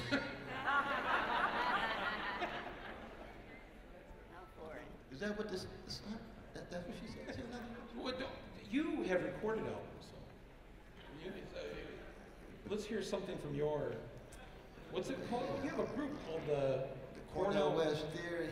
The Cornel West Theory. Yeah. But that's a younger generation. They do all the singing for me, though. And you do the spoken word. I do a little spoken word, but mainly I just support them, you know. Right. Do fundraisers and things. They're magnificent. Chuck D says they're one of the best political groups, but the younger generation, they're into different kinds of vibes that a little distinct from my old school sensibility. You know what I mean? So I support them, but I get up on the stage and move for about 5 minutes, about to collapse. And they keep going for 3 hours, you know. I thought I was talking to you, but it's not. You can't hear it? Oh, it's loud up here. I apologize. Okay, so then as folks are collecting money, we got so many questions. We're going to try and get through a good few of them. Many are kind of replicating similar issues. So where we have that situation, I'm going to take one question and say that lots of folk refer to that same point. Okay, so we're going to do about 15 minutes of Q&A. A lot of folk asked it specifically about education. So a lot of folks did, like 3/4 of the questions are about education. So this, for both of you, starting with Cornel, this person says, you speak a lot about the importance of education and the urgent state of schools being privatized by corporations. Can you say what parents and educators in the communities can do to challenge this assault on our schools, specifically parents and educators who want to improve schools through innovation? No, I think that we have got to show our deep love for young people by fighting vigilantly for quality public education. And that means supporting all those who are engaged in such fights. And I think also education these days, you know, takes place in so many different other arenas. You see, moving images and sound and the music and painting and so forth and so on. And I think all old people, not just parents of children, but the older persons ought to feel a real fire inside of them to want to be connected in some significant way to young people. It could be mentoring, it could be prison connections, some way of trying to engage in ways in which education takes place outside of the classroom. Outside of the classroom. And by education, I'm not talking about cheap schooling. I'm talking about what the Greeks call paideia, P-A-I-D-E-I-A, that deep cultivation and formation of attention.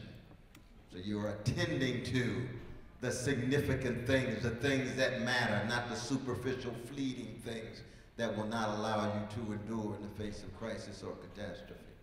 That's education at its deepest level.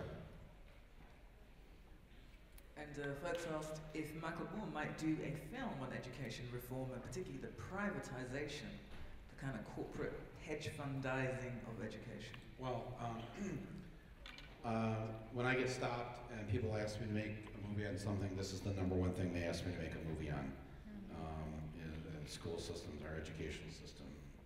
It is really something that is on people's minds all over the country. Everyone in this room is eligible to run for your Board of Education. Like I said, I ran when I was 18 and served for 4 years. Everyone in here can do that, and we need more of us running for office. That would go a long way. Now, yeah, New York was weird.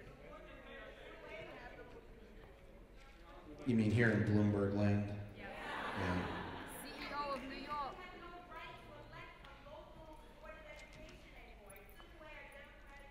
Yeah. So what have people done about that? 79th Street between Madison and 5th Avenue. Anyways, but we need the money, and the money has gone to war, and that's why the money has been taken from state and local districts. So that they don't get the federal funds anymore, et cetera, because so much of the money goes to support. We've spent $3 to $4 billion a week on this war, and if we could just have this week's Monday and Tuesday, we could pull the Michigan schools out of bankruptcy.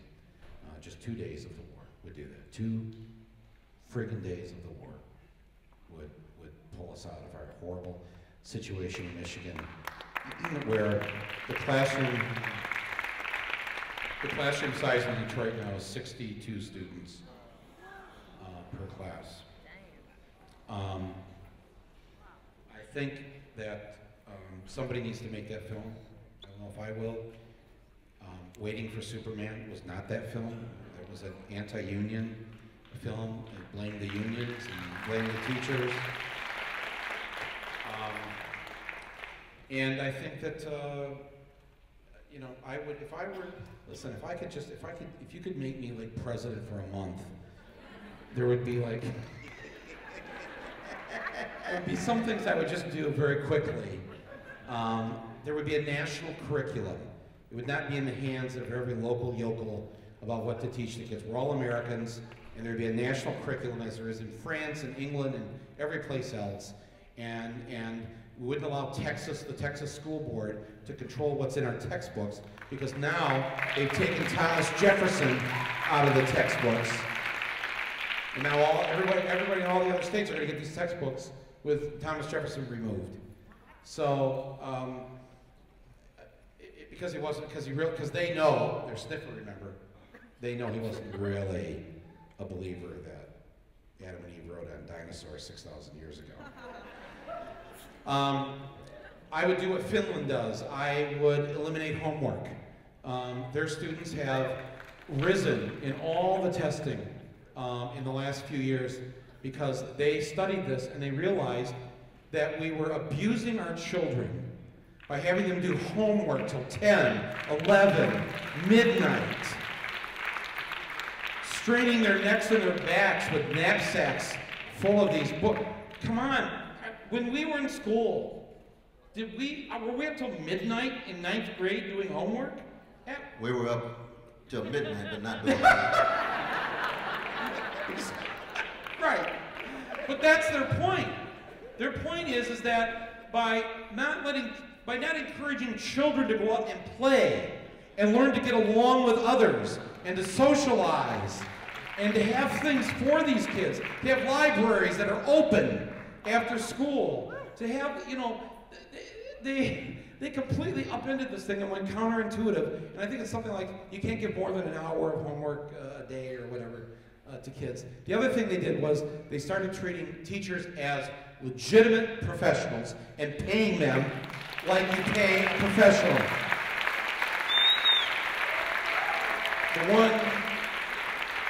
The one caveat to that is they will only hire teachers who graduate in the top third of their class. Ouch. So anyways, I would do that, and I would do a bunch of other things in that month if I were president. Okay, so a lot of questions regarding the two political parties and political power.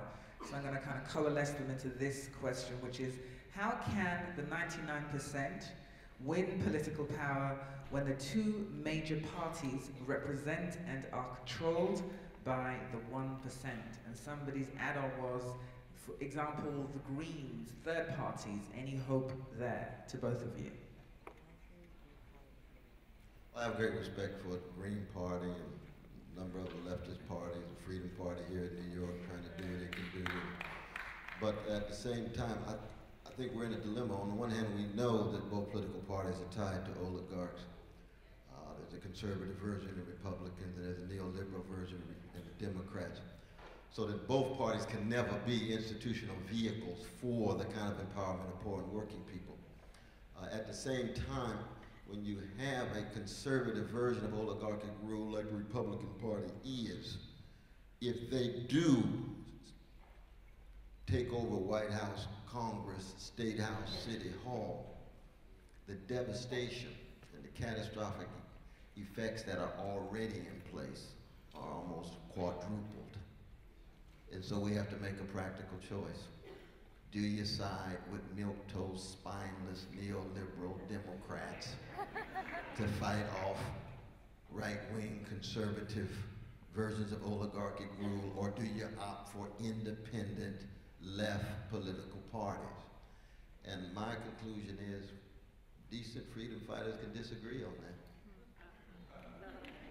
They really can. I have great respect for people who, I mean, I was with NATO. I think we were, you were with NATO back in 2001, because I think we were NATO together. Well, I was on the bus until he changed what he promised us. He said he wouldn't campaign in the swing states. Oh, right. And then then Gore prohibited him from being in the debates, which Gore shouldn't have done.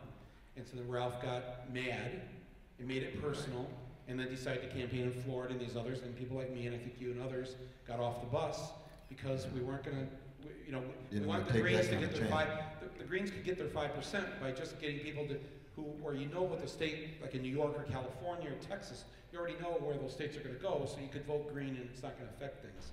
So that was the Nader debacle, and then I wrote about it in my book about how I was so depressed about this. The 2 weeks before the election in 2000, I went down on my own dime to Florida and held rallies and press conferences to encourage people who support Nader to vote for Gore. And I said, I'm voting for Nader, but I live in New York. I'm asking you here in Florida to please vote for Gore. And Ralph was very upset and hasn't talked to me since. But I honestly think, I think that I and others who did this in Florida in those last 10 days, the 575 vote margin or whatever, I think would have been a much larger. I think Nader would have taken a lot more votes away. But should I answer my part to this question? Sure. I think I need to say that we live in the United States of America. So let's just be real and honest, okay? We are not France. We're not even Canada.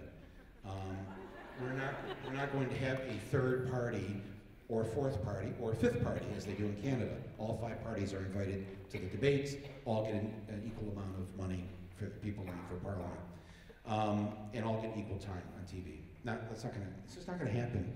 We're not wired that way as Americans. So I have had this belief, and I've been acting on it for the last decade, that what we need to do, and the easiest thing for us to do, is to take over an existing party, the Democratic Party. And if you read their bylaws and their rules, there is a way to subvert this system. And you do it on a local level. It starts really locally. And I'll tell you just from an example, my wife and I did this. The county that we moved to in northern Michigan, when we moved there in 2000, we started living there full time in 2004. There were 4 dues-paying members of the Democratic Party in the county. 4. Now there's something like 400 because we decided to let's build this local Democratic Party, and we and our friends here, the left contingent, will just take it over. But it required work and petitions and going out and getting people and recruiting. But we did it. We got people to sign up. And what happened in just 2 years, by 2006, the village near where we live, for the first time in 100 years, voted for the Democrat for governor, Granholm, in 2006. It had never happened there before. And in 2008, the largest city in the county voted for Obama. And people were like, wow, this is like such a Republican area. How did this happen? It happened mainly because most Americans are apathetic, most don't vote, most don't get involved, and that's what makes it very easy for you to go in. If you go to your county Democratic meeting, I say this all over the country, go to your next monthly meeting of the county Democrats. Now, I'm saying this, I'm not saying this for New York, because it's a different situation here. But in most counties in America, if you go to the county monthly meeting, I swear to God, there won't be more than 10 to 15 Democrats there at that meeting. The same old crowd running the same old thing in your town. If you just bring 15 of your friends, you would automatically control the vote that was being taken in every vote, and you would be running the local Democratic Party. And I think we're kind of a lazy country in a lot of ways, and we're slow learners. It takes us a while to figure things out. Eventually, I think, we let women vote and all that, but it takes us a while. So because of that, understanding our nature, the Democratic Party, they've already got a logo picked out. They've already got stationery printed. They already own a building on Capitol Hill. That's a fuck of a lot easier than trying to start a brand new party and raise the money and do all that. So I think that we should take what we know. The majority of Americans, 80%, want stronger environmental laws. 82% want women being paid the same as men. 73% want an end to this war. And just take 54% believe in same-sex marriage. We should take that moral authority that we've been given by our fellow Americans and organize it locally, politically, into an existing party that will become our party. And there is no mechanism set up in our Constitution for third parties to really pull this off.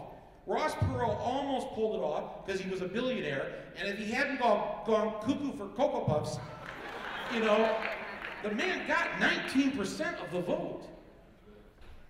With a three-way race like that, he only needed 30, if it split really close, he only needed 34% of the vote.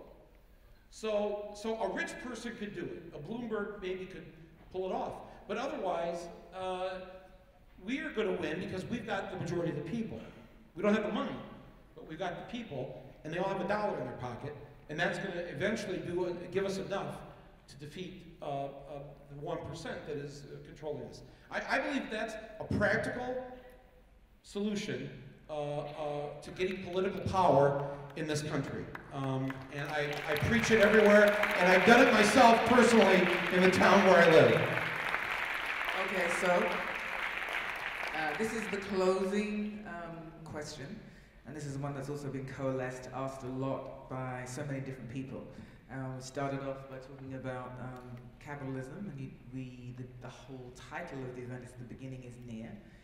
Michael, you talked about certainly the beginning of the end of capitalism. So this question speaks to that for both of you. If capitalism is over, what is next?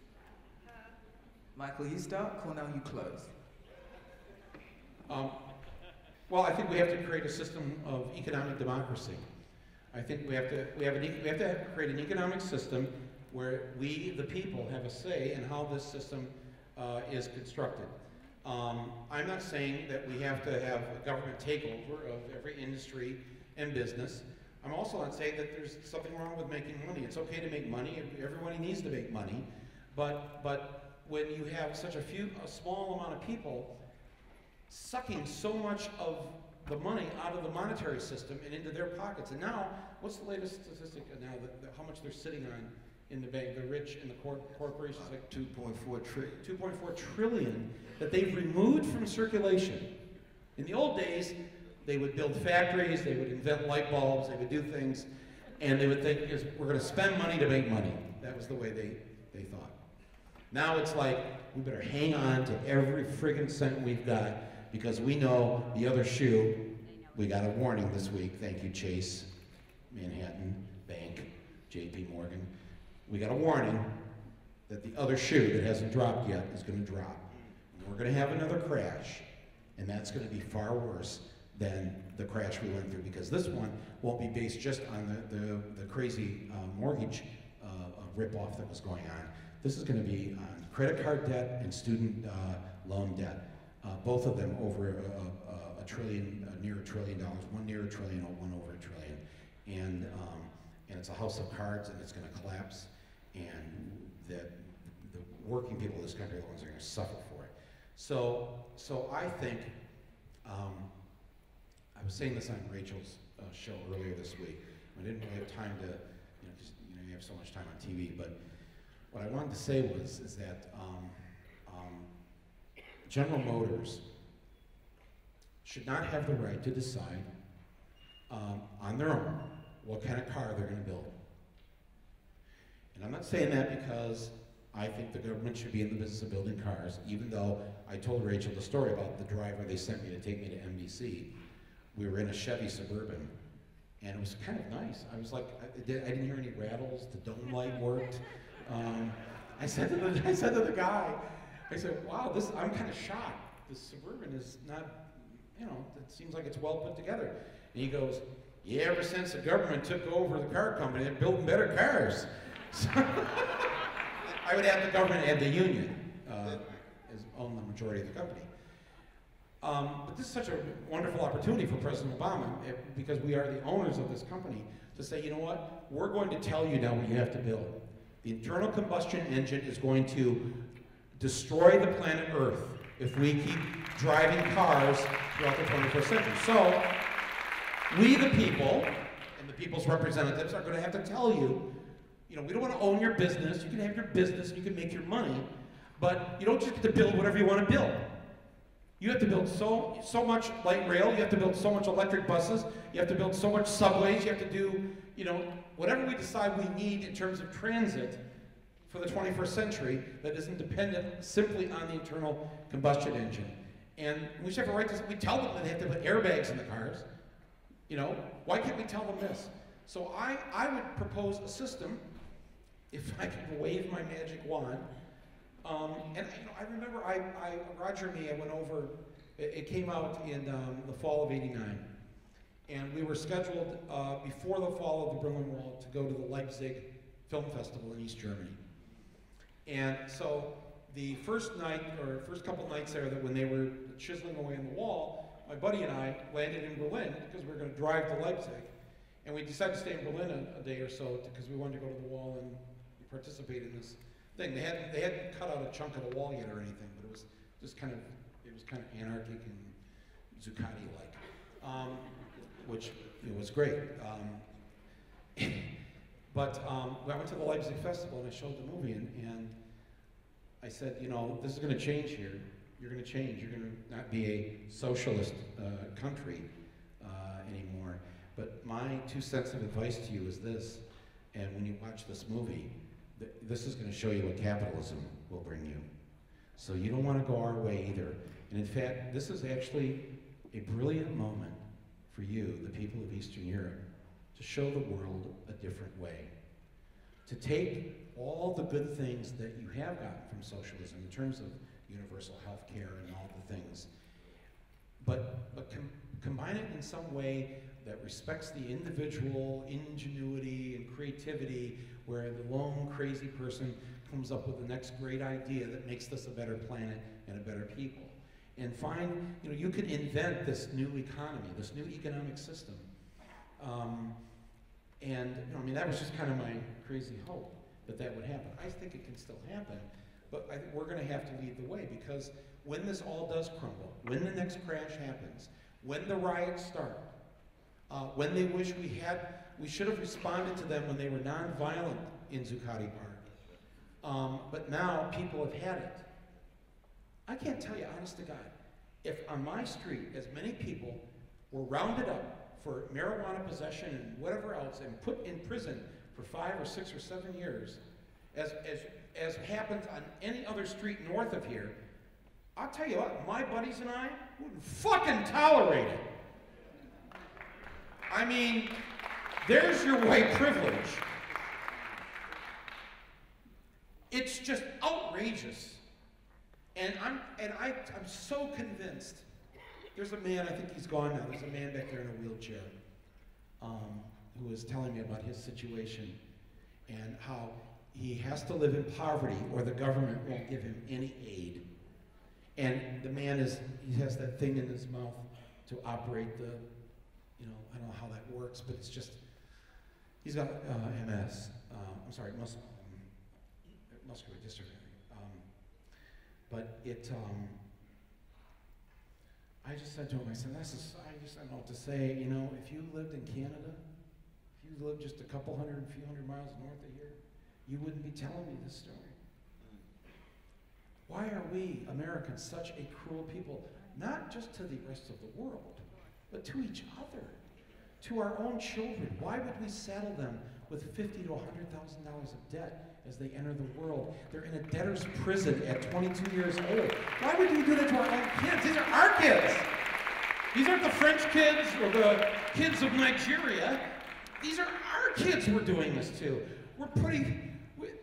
This all works in the benefit of those, that 1% that run this country. Lock them up, as many as possible, keep the rest of them as stupid as possible, and suck the will and the hope out of the left so that they believe they actually don't have any power and can't get anything done. That's how I think it's structured. That's what has to change, and it starts with us changing right here between our own 2 ears.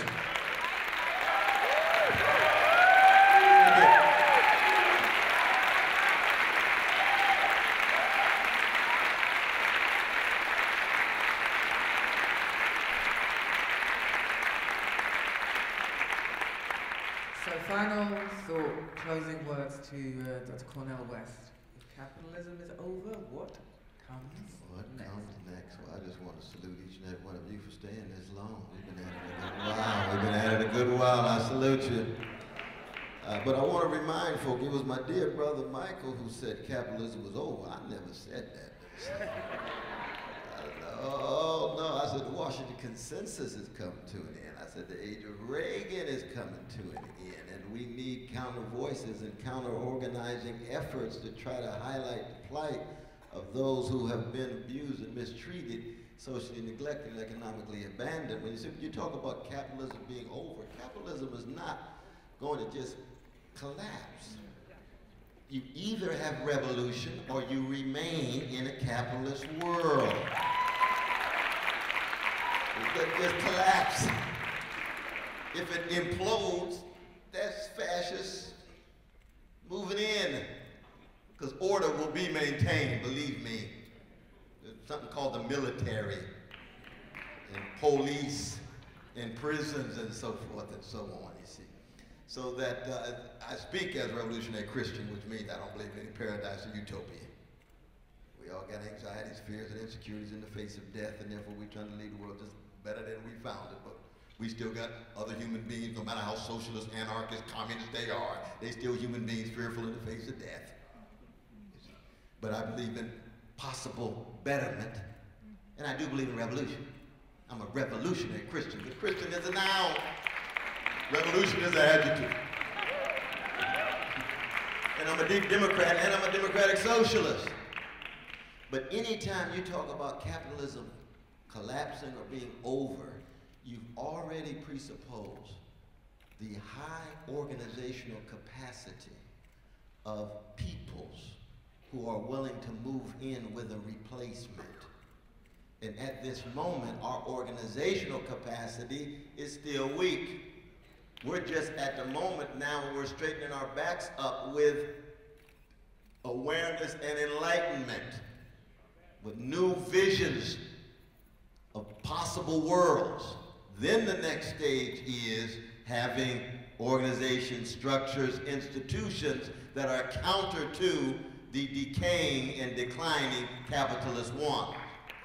Then the next stage with high-level organizational capacity is revolution. Now, I am a revolutionary Christian. I want to see transfer of power from oligarchs and plutocrats to everyday people and everyday citizens. But that process is step by step, which means it's reform in the capitalist society until you have organizational capacity for fundamental transformation of the society. So the first step is massive investment in jobs with a living wage, decent education, high quality housing. The Finland that we talked about with education, we just had the Minister of Education on our radio show, Smiley West radio show, right? He said if they lived in a society where 22% of their children lived in poverty, they wouldn't even be talking about education. They'd be talking about eliminating poverty. Because they got 3% poverty in the whole nation. Every child gets 3 meals every day guaranteed.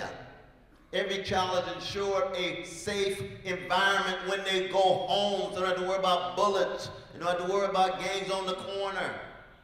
And then every child is connected to parental involvement, so they can keep track of the younger generation with the older generation, you see. But that's not socialism, that's not communism, that's just human decency in the capitalist. Well, Finland's still capitalist. It's a highly socialized capitalist regime, but it's still capitalist. It's not what I would call for in the end. I'm a democratic socialist. You see, but that's down the road. So that there's a sense in which the implosion, the internal rot is becoming more visible, very much so. But without our deep courage, vision, organizational capacity, it could go right-wing crypto-fascist in a minute. But it doesn't have to go that way. That's what the Occupy movement in part is about. That no matter how bad the odds actually look, that no matter how mighty the powerful seem to be, they're not all mighty. But we have to do our work if we're going to call for that fundamental transformation so that everybody is able to live a life of decency. Thank you all so much for supporting Brecht Forum. Brecht Forum, we love you. We love you, Brecht Forum. Brecht Forum forever. Alive and well, no matter how difficult the struggle is. Don't worry about that rent. Don't worry about that building. Just keep struggling. Dr. Cornel West, Michael Moore. Welcome back to Brecht's Last Thoughts. Book signing outside to your left. Colors Restaurant after party. Thank you all for coming. Thanks to Carmelina, the volunteers, the host committee, and everybody else. Thank you. Good night. Book signing outside to your left, please. Thank you.